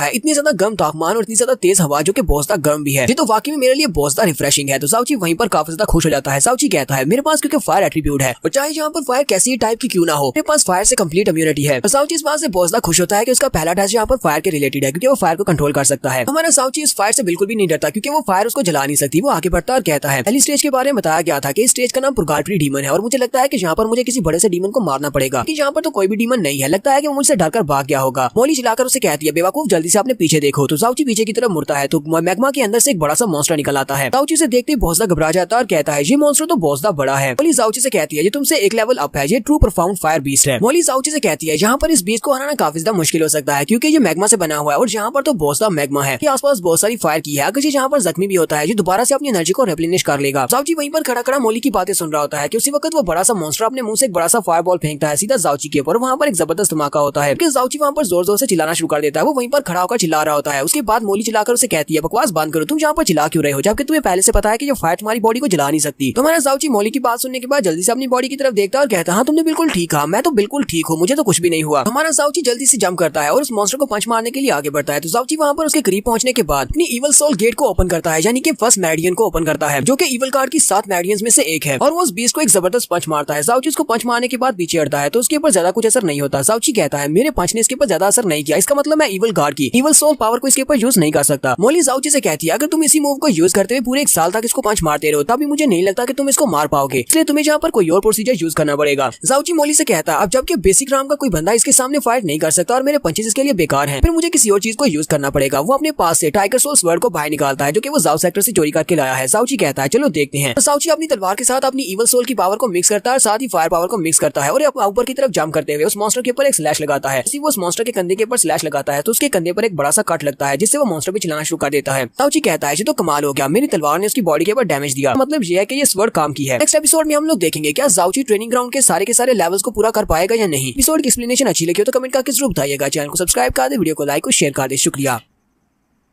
तो गाइस कैसे हैं आप सब लोग। रीइंकार्नेटेड के एपिसोड 46 के साथ हाजिर हूं। तो लास्ट एपिसोड के एंड पे हमने देखा था हमारा जाओची फिनिक्स के टेस्ट को देने के लिए जाता है जहां पर उसके टेस्ट की पहली स्टेज को स्टार्ट किया जाता है और उसकी पहली स्टेज होती है वहां पर उसके लावा के बने हुए एक मॉन्स्टर के साथ उसका सामना होता है। तो हमारा जाओची उसके ऊपर पंचेस मारता है लेकिन उसके ऊपर असर नहीं होता। फिर वो अपने पास से टाइगर सोल स्वर्ड निकालता है और उसके ऊपर एक कट लगाता है। जाओची काफी ज्यादा खुश हो जाता है और कहता है लगता है ये तरीका काम करेगा, अब इसी तरह मैं इसको मार सकता हूँ। वो मॉन्स्टर वहाँ पर मैग्मा से बना हुआ है, इसी वजह से वो अपने आसपास मौजूद मैग्मा और सारी फायर की मदद से अपनी बॉडी को दोबारा से रिकवर कर सकता है। जाओची के ऊपर पंचेस मारता है, जाओची उसके पंचेस को अवॉइड करता है। साथ ही मोली जाओची से कहती है क्या तुम उसके सर को देख रहे हो, उसके सर के ऊपर जो निशान है उसमें उसके ऊपर अटैक करना होगा, इसकी कोर है, अगर तुमने उसको काट दिया तो ये मर जाएगा। तो जाओची बड़ी स्पीड के साथ ऊपर की तरफ जंप करता है और अपनी तलवार को घुमाते हुए उसके सर के ऊपर वाले हिस्से को ही काट देता है। जैसे जाओची वहाँ पर उसके सर के ऊपर वाले हिस्से को काटता है तो वो मॉन्स्टर मर जाता है। इसी के साथ ही फिनिक्स उसे कहता है तुमने पहली स्टेज को पास कर लिया है, बहुत ज्यादा बधाई हो। और साथ ही उसकी सेकंड स्टेज भी वहीं पर स्टार्ट हो जाती है। फिनिक्स उसे कहता है तुम्हारी सेकंड स्टेज का नाम एरोज ऑफ द फिनिक्स होगा। जो भी वहीं पर खड़ा होता है कि उसी वक्त आसपास से बहुत सारे फायर एरोज गिरते हैं और वो सभी उसके ऊपर अटैक करने के लिए आगे बढ़ते हैं। जाओची कहता है क्या तुम मुझे यहाँ पर रेस्ट करने के लिए थोड़ा सा टाइम भी नहीं दोगे, तुमने साथ ही सेकंड स्टेज को भी स्टार्ट कर दिया है। वहाँ पर वो सारे एरोज उसके ऊपर गिरते हैं और जबरदस्त धमाका होता है। यहीं से हमारा नेक्स्ट सीन बाहर का दिखाया जाता है। ज़ूरो बाइचून से कहती है क्लैन लीडर बाइचून जाओची अभी तक वापस क्यों नहीं आया, क्या वो अभी तक वहाँ पर टेस्ट दे रहा है। एल्डर बाइचून उसे कहती है तुम्हें ज्यादा परेशान होने की जरूरत नहीं है, फिनिक्स बीस्ट जो होता है ये बहुत ज्यादा काइंड हार्टेड है, यानी कि बहुत ज्यादा नेक दिल होता है। वहाँ पर इस टेस्ट के दौरान एक रूल है कि अगर तुम लोग टेस्ट को पास नहीं कर सकते तो वो वहाँ पर तुम्हारी जान नहीं लेता, वो तुम्हें वहाँ से डायरेक्टली बाहर भेज देता है। अगर तुम लोग चाहो तो तुम लोग अपनी मर्जी से इस टेस्ट को दरमियान में छोड़कर बाहर आ सकते हो अगर तुम्हें लगे कि तुम इस टेस्ट को पास नहीं कर सकते। क्योंकि जरूरत सोच रही होती है जाओची इस तरह का इंसान है ही नहीं है कि वो टेस्ट को बीच में छोड़कर बाहर आ जाए। मुझे तो लगता है कि वो टेस्ट को पूरा करके वापस आएगा। नेक्स्ट सीन फिर से अंदर का दिखाया जाता है जबकि जाओची अभी भी वहाँ पर उन तीनों से बच रहा होता है। वो बार बार उसके ऊपर तीर बरसा रहे होते हैं लेकिन क्योंकि जाओची की बॉडी के ऊपर फायर असर नहीं करती, इसी वजह से वो तीर जब उसकी बॉडी के साथ टकराते हैं तो जाओची को कोई भी फर्क नहीं पड़ता। जाओची थोड़ी देर के बाद चलाकर फिनिक्स कहता है ये तो तुम भी देख रहे हो कि फायर मेरे पर असर नहीं कर रही है, ये सारे के सारे एरोज मेरे सामने बेकार हैं, तुम अभी तक मेरे पर 100 से भी ज्यादा एरोज बरसा चुके हो, अब बस भी करो। है कि तुम यहाँ पर सिर्फ मुझे थकाना चाहते हो कि तुम अपनी फायर के साथ जलाकर तो मुझे मार नहीं सकते। तो उसी वक्त वो एरोज गिरना बंद हो जाते हैं। फिनिक्स उसे कहता है चलो ठीक है मैं तुम्हें इस टेस्ट में भी पास कर देता हूँ क्योंकि मेरे एरोज तुम्हारे खिलाफ बिल्कुल बेकार है। मैंने पहले ऐसा नहीं सोचा था कि यहाँ पर कोई ऐसा भी आएगा जिसके पास इस तरह की पावर हो, उसकी फिजिकल बॉडी इस तरह की हो कि वो फायर से इम्यून हो। फिनिक्स उसे कहता है अगर मैं गलत नहीं हूँ तो मुझे लगता है कि तुम्हारी बॉडी के अंदर जो स्पेशल पावर्स हैं और जो 7 मेरिडियंस हैं वो इवल गार्ड की मेरिडियंस हैं। जाओची इस बात से बहुत सा हैरान होता है, सोच रहा होता है फिनिक्स गार्ड को कैसे पता चल गया कि मेरे पास इवल गार्ड की पावर्स हैं। उसे कहती है बेवकूफ कहीं के क्या तुम्हें पता नहीं है कि ये भी एक गार्ड है, उस वक्त से यहाँ पर है जब इवल गार्ड भी यहाँ पर हुआ करता था। ये सभी गार्ड्स एक दूसरे को अच्छी तरह से जानते हैं, तुझे तुम्हारी बॉडी के अंदर इवल गार्ड की पावर्स को सेंस कर सकता है। वो डिवाइन फिनिक्स जाओची को इवल गार्ड के बारे में बताता है। उसे कहता है कि इवल गार्ड के पास एक ही फायर एलिमेंट नहीं था बल्कि उसके पास एलिमेंट्स का मिक्सचर था, उसके पास 5 एलिमेंट्स थे। यही पावर उसको बहुत ज्यादा खास बनाती थी कि वो सभी 5 एलिमेंट्स को कंट्रोल कर सकता था। तुमने अपनी इवल गार्ड की स्पेशल पावर को यूज करते हुए मेरे पहले दोनों स्टेजेस को पास कर लिया है क्योंकि वो दोनों ही फायर बेस्ड टेस्ट थे, लेकिन अब तीसरे टेस्ट को पास करना तुम्हारे लिए भी बहुत ज्यादा मुश्किल होगा क्योंकि तुम्हारे दोनों टेस्टों को चीटिंग करके तुमने पास किया है, लेकिन अब तीसरे टेस्ट को तुम इतनी आसानी से पास नहीं कर सकते। तीसरे टेस्ट का नाम है corruption direction of the heart. ये वाला टेस्ट तुम्हारे दिल के रिलेटेड है कि तुम कौन सा फैसला लेते हो। अगर तुम्हारा दिल साफ होगा तो फिर तुम इस टेस्ट को पास करोगे। क्या तुम्हें पता है कि पहले दोनों टेस्ट को पास करने वाले कंटेस्टेंट्स का नंबर क्या है? पिछले कई हजार सालों से यहाँ पर टोटल 329 लोग ऐसे थे जिन्होंने पहले दो टेस्टों को पास कर लिया, लेकिन मेरे इस आखिरी वाले तीसरे पड़ाव को सिर्फ 7 लोग ही पास कर पाए हैं। क्या तुम वाकई में 8वें बन पाओगे या नहीं? जाओची भी ये बात सुनते ही बहुत ज्यादा हैरान हो जाता है। क्या वाकई में ये वाला टेस्ट इतना ज्यादा मुश्किल है कि सिर्फ 7 लोग इस टेस्ट को पास कर पाए हैं? फिनिक्स उसे कहता है तुम्हें ज्यादा परेशान होने की जरूरत नहीं है, ये टेस्ट बहुत ज्यादा सिंपल है। तुम्हें यहाँ पर ज्यादा कुछ नहीं करना, ना ही तुम्हें दिमाग लगाना है, कि ये वाला टेस्ट तुम्हारे दिल के रिलेटेड है। इस टेस्ट में खुद बहुत ही पता चल जाएगा कि तुम्हारा दिल किस किस्म का है। क्योंकि तुम यहाँ पर फिनिक्स की पावर्स को हासिल करना चाहते हो, तो देखते हैं कि क्या तुम्हारा दिल यहाँ पर इतना मजबूत है कि वो पावर्स को हासिल करने के लायक है भी या नहीं। अगर तो वाकई में तुम्हें पावर चाहिए तो तुम बड़ी आसानी से इस टेस्ट को पास कर लोगे। और यहीं पर फिनिक्स उसे कहता है अब मैं तुम्हें एक दूसरी इल्यूजन में भेजने वाला हूँ, यहाँ पर तुम्हारा जो टेस्ट लिया जाएगा, देखते हैं कि तुम क्या फैसला करते हो। जाओची की आंखें वहाँ पर बंद हो जाती है। जाओची कहता है लगता है कि ये मुझे किसी ऐसी जगह पर भेजने वाला है जहाँ पर मेरे दिल को चेक किया जाएगा, जहाँ पर मुझे कोई कड़ा फैसला लेना पड़ सकता है। जाओची वहाँ पर बेहोश हो जाता है। बेहोश होने के बाद जब हमारा जाओची अपनी आंखें खोलता है तो उसकी बॉडी के ऊपर पट्टियां लगी होती है। वो बिस्तर के ऊपर होता है, अपनी बॉडी की तरफ देखता और कहता है ये क्या? बॉडी के ऊपर तो पट्टियां लिपटी हुई है और मुझे दर्द भी हो रहा है। लगता है कि ये बहुत ज्यादा रियल है। यहाँ पर इस रूम के अंदर से जो सेंट आ रही है वो तो जड़ी बूटियों की सेंट है और इस तरह की सेंट तो मुझे पहले से मालूम है। जाओची अपने आसपास देखता और कहता है कहीं ये वो जगह तो नहीं है। वक्त उसे वहाँ पर साइड पर बिस्तर के ऊपर एक छोटा नाइफ पड़ा हुआ दिखाई देता है। अपने साइड पर देखता है तो वहाँ पर एक लड़की आती है। तो ये वही लड़की है जिसको आप पहले भी देख चुके हैं, उसकी जूनियर सिस्टर। जिसकी तरफ देखता और कहता है कौन है वहाँ पर? तो वो लड़की उसके सामने खड़ी होती है। जाओची उसे देखते ही रोना शुरू कर देता है। वो लड़की हमारे जाओची से कहती है बिग ब्रदर युनची तो तुम्हें होश आ ही गई। लिंग भी जाओची को रोता हुआ देखकर बहुत ज्यादा हैरान होती है। फिर साथ ही उसे कहती है तुम्हें क्या हुआ, तुम इस तरह बिहेव क्यों कर रहे हो? क्या तुम्हें अभी भी कहीं पर दर्द हो रहा है? जाओची अपने हाथ को आगे बढ़ाता है कि उसे टच कर सके। उसी वक्त उसे बैक फ्लैश मेमोरी याद आती है कि लास्ट टाइम भी ऐसे ही हुआ था और उसे गोली लगी थी और वहीं पर मर गई थी, लेकिन अब तो जाओची के सामने वो सही सलामत खड़ी है। जाओची और भी ज्यादा रोना शुरू कर देता है और लिंग से कहता है नहीं मैं सिर्फ एक बुरा सपना देख रहा था, इसी वजह से उठकर खड़ा हो गया। लिंग उसके पास जाकर खड़ी हो जाती है। वो उसे कहती है बिग ब्रदर युनची क्या हुआ, क्या कुछ गलत हुआ है? लगता है कि तुमने कोई सपना नहीं बल्कि कोई बुरा सपना देखा है। तुम्हारा जाओची अपने हाथ को आगे बढ़ाता है और उसे जल्दी से अपने गले से लगा लेता और कहता है यहाँ मेरे पास आओ। तुम्हारा जाओची उसे काफी देर तक अपने गले से लगाकर रखता है। लिंग उसे कहती है ब्रदर युनची तुम्हें अब अपने मास्टर के लिए और ज्यादा रिवेंज लेने के बारे में नहीं सोचना चाहिए। मास्टर तो चले गए, मुझे नहीं लगता कि हमारे मास्टर हीवन में जाने के बाद तुम्हें इस हालत में देखना चाहेंगे कि तुम यहाँ पर हजारों लाखों लोगों की जान ले लो। अगर तुम मुझसे वादा करो कि तुम दोबारा किसी की भी जान नहीं लोगे अपनी मास्टर की मौत का बदला लेने के लिए, तो मैं तुमसे वादा करती हूँ कि मैं हमेशा तुम्हारे साथ रहूंगी। और अगर तुम चाहो तो मैं हमेशा तुम्हारे साथ रहने को तैयार हूँ और तुम्हारी सबसे प्यारी बीवी बनूंगी। और साथ ही लिंग वहाँ पर पास पड़े हुए इस छोटे नाइफ को भी उठा लेती है। तो लिंग उस छोटे नाइफ को उठाने के बाद जाओची की कमर में उसको धंसा देती है, लेकिन जाओची वहाँ पर जरा भी रिएक्शन नहीं देता। तो वो आगे से मुस्कुराना शुरू कर देता और कहता है मैं तुमसे वादा करता हूँ मैं हमेशा तुम्हारे साथ ही रहूंगा। इसके साथ ही हमारे जाओची का टेस्ट खत्म हो जाता है। जाओची फिर से उसी वर्ल्ड में आ जाता है जहाँ पर फिनिक्स उसके सामने होता है। जाओची फिनिक्स कहता है पहले तो मुझे लगा था कि मैं तीसरे टेस्ट को बड़ी आसानी से पास कर लूंगा, लेकिन अब मुझे लगता है कि मैं इस टेस्ट को पास नहीं कर पाया। ठीक है मैंने इस टेस्ट को फेल कर दिया। लगता है कि मैं अपने बारे में कुछ ज्यादा ही सोचता था। डिवाइन फिनिक्स जाओची से कहता है मुझे पता है कि तुम्हारी सोल बहुत ज्यादा स्ट्रॉन्ग है। जब मैंने तुम्हें इल्यूजन के अंदर भेजा उसी वक्त तुम्हारी सोल से मुझे पता चला कि तुम्हें इस बारे में पता था कि सिर्फ एक इल्यूजन है और तुमने बिस्तर पर पड़े हुए इस नाइफ को भी देख लिया था। और मुझे पता है कि तुम्हें यह भी पता था कि तुम्हें उस डैगर को यूज करना है। अगर तुम उस डैगर को लेकर उस लड़की की बॉडी के अंदर दंसा देते तुम उस टेस्ट को आसानी से पास कर सकते थे। जाओची उसे कहता है लेकिन मैं ऐसा नहीं कर सका। जाओची उसे कहता है मैं उस लड़की को चाहकर भी नुकसान नहीं पहुंचा सकता, फिर चाहे मुझे यहाँ पर तुम इस टेस्ट में फेल ही क्यों ना कर दो, फिर मुझे यहाँ पर तुम्हारी इनहेरिटेंस की पावर ना भी मिले तब भी मुझे कुछ भी दे दो, फिर भी मैं उस लड़की को नुकसान नहीं पहुंचाऊंगा। हालांकि मैंने इस टेस्ट को फेल कर दिया, लेकिन फिर भी मैं इस बात से बहुत ज्यादा खुश हूँ कि मैं आखिरी बार फिर से एक बार उसको देख सका, उसको टच कर सका, उसको महसूस कर सका। इसके लिए तो मुझे तुम्हें थैंक यू बोलना चाहिए, ये सब कुछ तुम्हारी वजह से हो सका है। डिवाइन फिनिक्स उसे कहता है लगता है कि वो लड़की की अहमियत तुम्हारी जिंदगी में बहुत ज्यादा है, वो तुम्हारे लिए बहुत ज्यादा इंपॉर्टेंट है। तुम्हारे अंदर अभी भी बहुत ज्यादा अफसोस है कि आज तुम उस लड़की की जान क्यों नहीं बचा पाए। मैं तुम्हें यहाँ पर एक और बात बताना चाहता हूँ, हमारे पास क्योंकि एक स्पेशल ट्रेजर है जो कि ह्यूमनली पॉइजनस ब्रीड है। उसी ह्यूमनली पॉइजनस ब्रीड की वजह से तुम रीइंकार्नेशन साइकिल में दाखिल हो चुके हो, तुम दोबारा से रीइंकार्नेट हुए हो, की वजह से अब तुम्हारा कार्मा चेंज हो चुका है। इतना ही नहीं, बटरफ्लाई इफेक्ट की वजह से तुम्हें जिस बात का बहुत ज्यादा अफसोस है, फ्यूचर में तुम्हें मौका मिलेगा उस अफसोस को दूर करने का। इसलिए सब के लिए अपने आप को तैयार रखना। जाओची उसकी बात सुनने के बाद बहुत ज्यादा हैरान होता है और कहता है मैंने तो ऐसा नहीं सुना कि ह्यूमनली पॉइजनस ब्रीड के अंदर इस तरह का कोई रीइंकार्नेशन साइकिल वाला सिस्टम भी है। ऊपर से इस फिनिक्स को पता है कि मेरे पास ह्यूमनली पॉइजनस ब्रीड है, उसको ये भी पता है कि मैं पहले से ही 2 जिंदगियां गुजार चुका हूँ। जाओची फिनिक्स से कहता है तुम्हारी इस बात का क्या मतलब है जो भी अभी तुमने कही है। पता है कि ह्यूमनली पॉइजनस ब्रीड से हम लोग किसी को पॉइजन दे सकते हैं, इसका ताल्लुक पॉइजन के साथ है या फिर इसका ताल्लुक बड़ी सी वॉइड स्पेस से है जिसके अंदर मैं चीजें स्टोर कर सकता हूँ या फिर जड़ी बूटियां या फिर मेडिसिन बना सकता हूँ। लेकिन इसमें कहीं पर भी ऐसा नहीं है कि मैं इसमें रीइंकार्नेशन साइकिल की एबिलिटी को भी यूज कर सकता हूँ। डिवाइन फिनिक्स से कहता है ह्यूमंस के जितने भी सीक्रेट्स हैं उन सभी के सभी सीक्रेट्स को तुम इतनी आसानी से कैसे जान सकते हो, क्योंकि ये एक ह्यूमनली ट्रेजर है, इसके भी बहुत सारे सीक्रेट्स हैं। चल मैं तुम्हें इन सभी के बारे में आहिस्ता आहिस्ता पता चल जाएगा, लेकिन फिलहाल के लिए हम इस बात को छोड़ देते हैं। बहादुर इंसान, तुमने यहाँ पर मेरे तीसरे टेस्ट को भी पास कर लिया है। मैं यहाँ पर तुम्हें कंग्रेचुलेट करूंगा क्योंकि तुमने मेरे तीनों टेस्ट को पास किया है। तुम यहाँ पर 8वें इंसान बन चुके हो जिसने मेरे तीसरे टेस्ट को कम्प्लीटली पास किया है। तुमसे पहले जो 7 लोग थे उन लोगों ने भी बिल्कुल ऐसा ही किया था, उन्होंने अपने प्यारे को मारने की बजाय अपनी स्ट्रेंथ को छोड़ना चूज किया था। पर टेस्ट ये नहीं था कि तुम्हें अपने सामने वाले अपने प्यारे की जान लेनी होगी स्ट्रेंथ हासिल करने के लिए, बल्कि टेस्ट ये था कि तुम्हें उसके हाथों से खुद को मरवाना पड़ेगा। तुमने बिल्कुल ऐसा ही किया, इसी वजह से तुमने टेस्ट को पास कर लिया है, जहाँ पर हम लोग अपनी एपिसोड 46 का एंड करेंगे। तो नेक्स्ट एपिसोड में हमारे जाउची को नई पावर्स मिलने वाली है। तो एपिसोड की एक्सप्लेनेशन अच्छी लगी हो तो कमेंट करके जरूर बताइएगा। चैनल को सब्सक्राइब कर दें, वीडियो को लाइक और शेयर कर दें। शुक्रिया।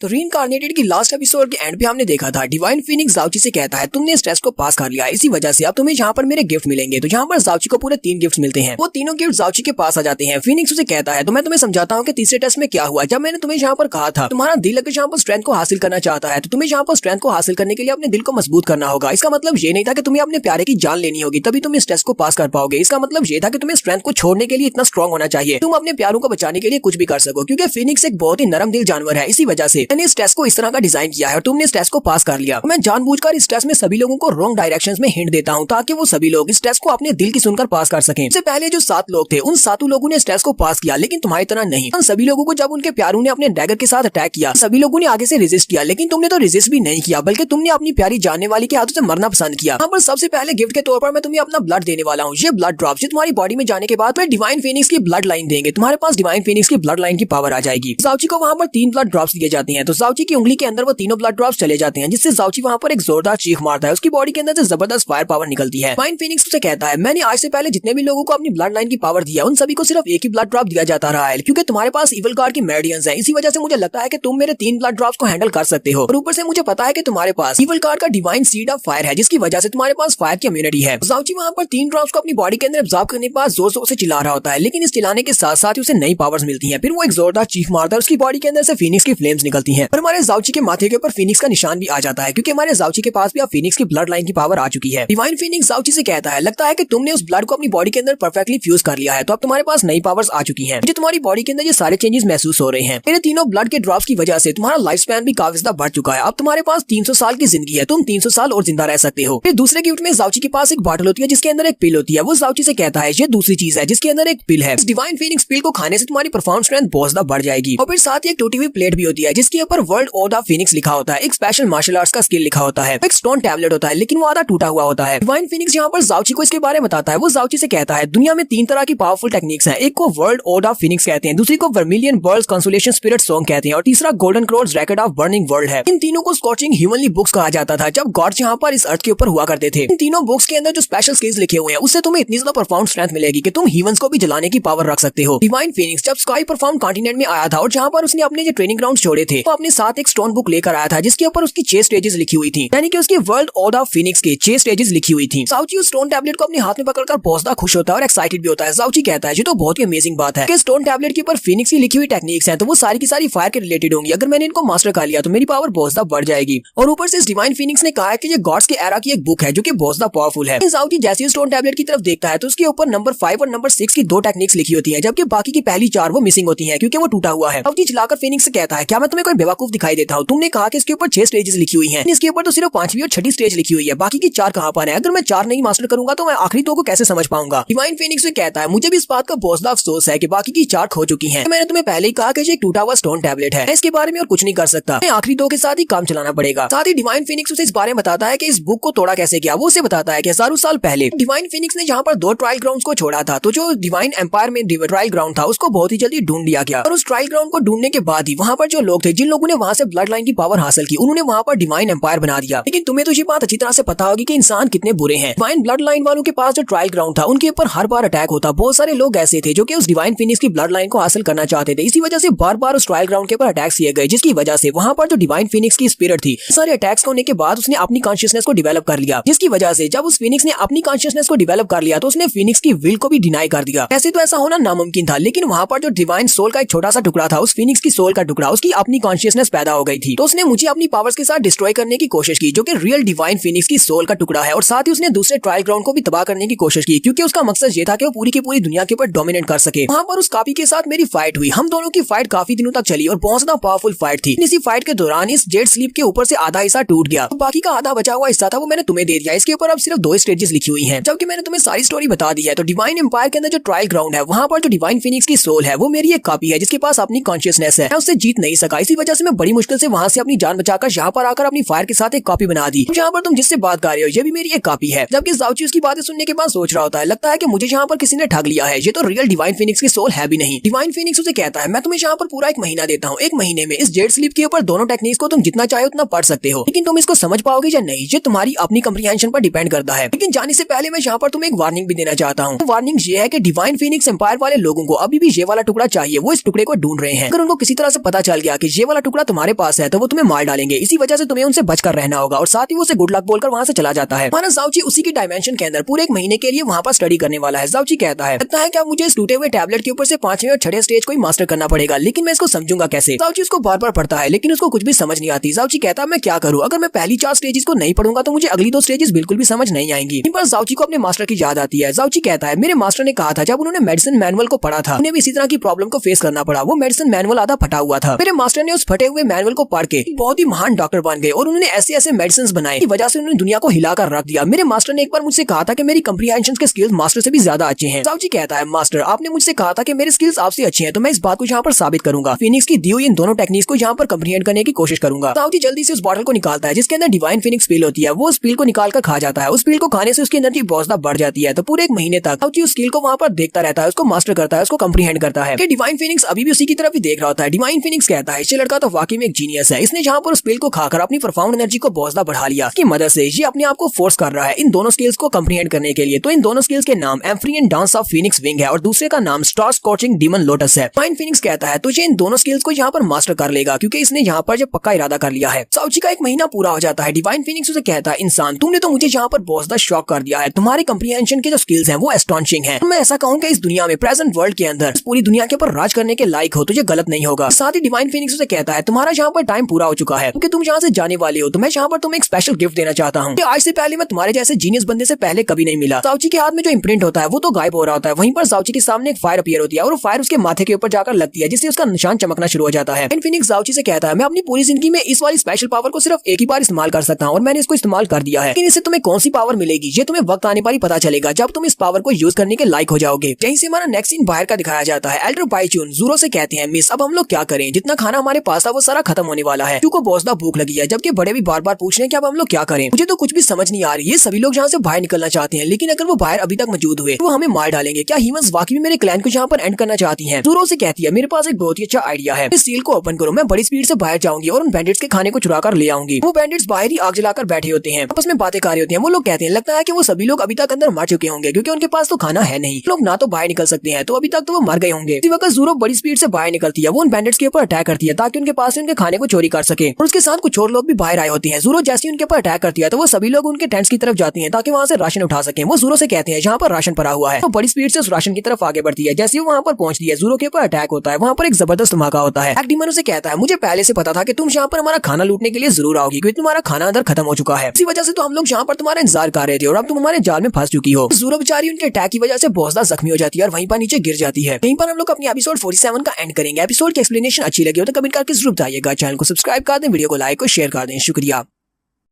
तो गाइस कैसे हैं आप सब लोग। रीइंकार्नेटेड के एपिसोड 48 के साथ हाजिर हो। तो लास्ट एपिसोड के एंड पे हमने देखा था ज़ूरो सील रूम के अंदर से बाहर निकलती है ताकि वो उन सभी लोगों के लिए खाना लेकर आ सके। ऐसे वहाँ पर वो खाने की तरफ आगे बढ़ती है तो उसी वक्त ब्लैक डीमन उसके ऊपर अटैक करता है जिसकी वजह से ज़ूरो काफी ज्यादा जख्मी हो जाती है। उन्होंने पहले वहाँ पर एक ट्रैप बिछाया होता है ताकि ये लोग उनका खाना लेने के लिए आए तो वो उनके ऊपर अटैक कर दे। ब्लैक डीमन ज़ूरो से कहता है, हम लोग यहीं पर तुम्हारा इंतजार कर रहे थे और हमारा इंतजार करना बेकार नहीं रहा, तुम तो खुद ही यहाँ पर हमारे जाल में आकर फंस गई हो। ब्लैक डीमन ज़ूरो से कहता है, ये लड़की तो वाकई में बहुत ज्यादा खूबसूरत है, इसे देखकर मेरे मुंह में पानी आ रहा है। वो ज़ूरो से कहता है, यहीं पर रुकी रहो तो तुम्हारे साथ कुछ भी बुरा नहीं होगा, अगर चुपचाप हमारे साथ कोऑपरेट करोगी हम लोग तुम्हें मारेंगे भी नहीं। ज़ूरो भी काफी ज्यादा घबरा जाती है और कहती है, अब क्या होगा, मैं तो इनके जाल में फंस चुकी हूँ। ब्लैक डीमन अपने साथियों के साथ आगे बढ़ता है। ज़ूरो से कहता है, तुम्हारे साथ एक लड़का भी था, वो लड़का कहाँ पर चला गया, कहीं ऐसा तो नहीं है कि उस लड़के ने तुम्हें छोड़ दिया है। जबकि ज़ूरो उसकी बात सुनने के बाद सोच रही होती है, जुनची कभी भी ऐसा नहीं करेगा, वो मुझे कभी भी अकेला नहीं छोड़ेगा। कि इस बार उन सभी लोगों की जान बचाने के लिए मुझे ही अपनी जान को दांव पर लगाना होगा। लेकिन उसी वक्त उस टेंपल के अंदर से जबरदस्त फायर पावर निकलती है और वो फायर पावर आकर उसके लोगों के ऊपर लगती है, ब्लैक डीमन के लोगों के ऊपर, और वो लोग मरना शुरू कर देते हैं। ब्लैक डीमन चिल्लाकर कहता है, कौन है वहाँ पर जो अंदर से हमारे पर अटैक कर रहा है, चलो जल्दी से यहाँ पर बाहर निकलो और अपने आप को हमें शो करवाओ। तुम्हारा ज़ाओची भी वहाँ से बाहर निकल आता है और उससे कहता है, तो क्या तुम यहाँ पर मुझे ढूंढ रहे हो। फिर साथ ही अपनी फायर को एक्टिवेट करता है और कहता है, अब जबकि मैं यहाँ पर आ चुका हूँ तो तुम सभी लोगों को अपनी फिनिक्स फायर का मजा चखाता हूँ। चलो अब जल्दी से बताओ कि तुम में से कौन यहाँ पर रोस्ट होना चाहता है।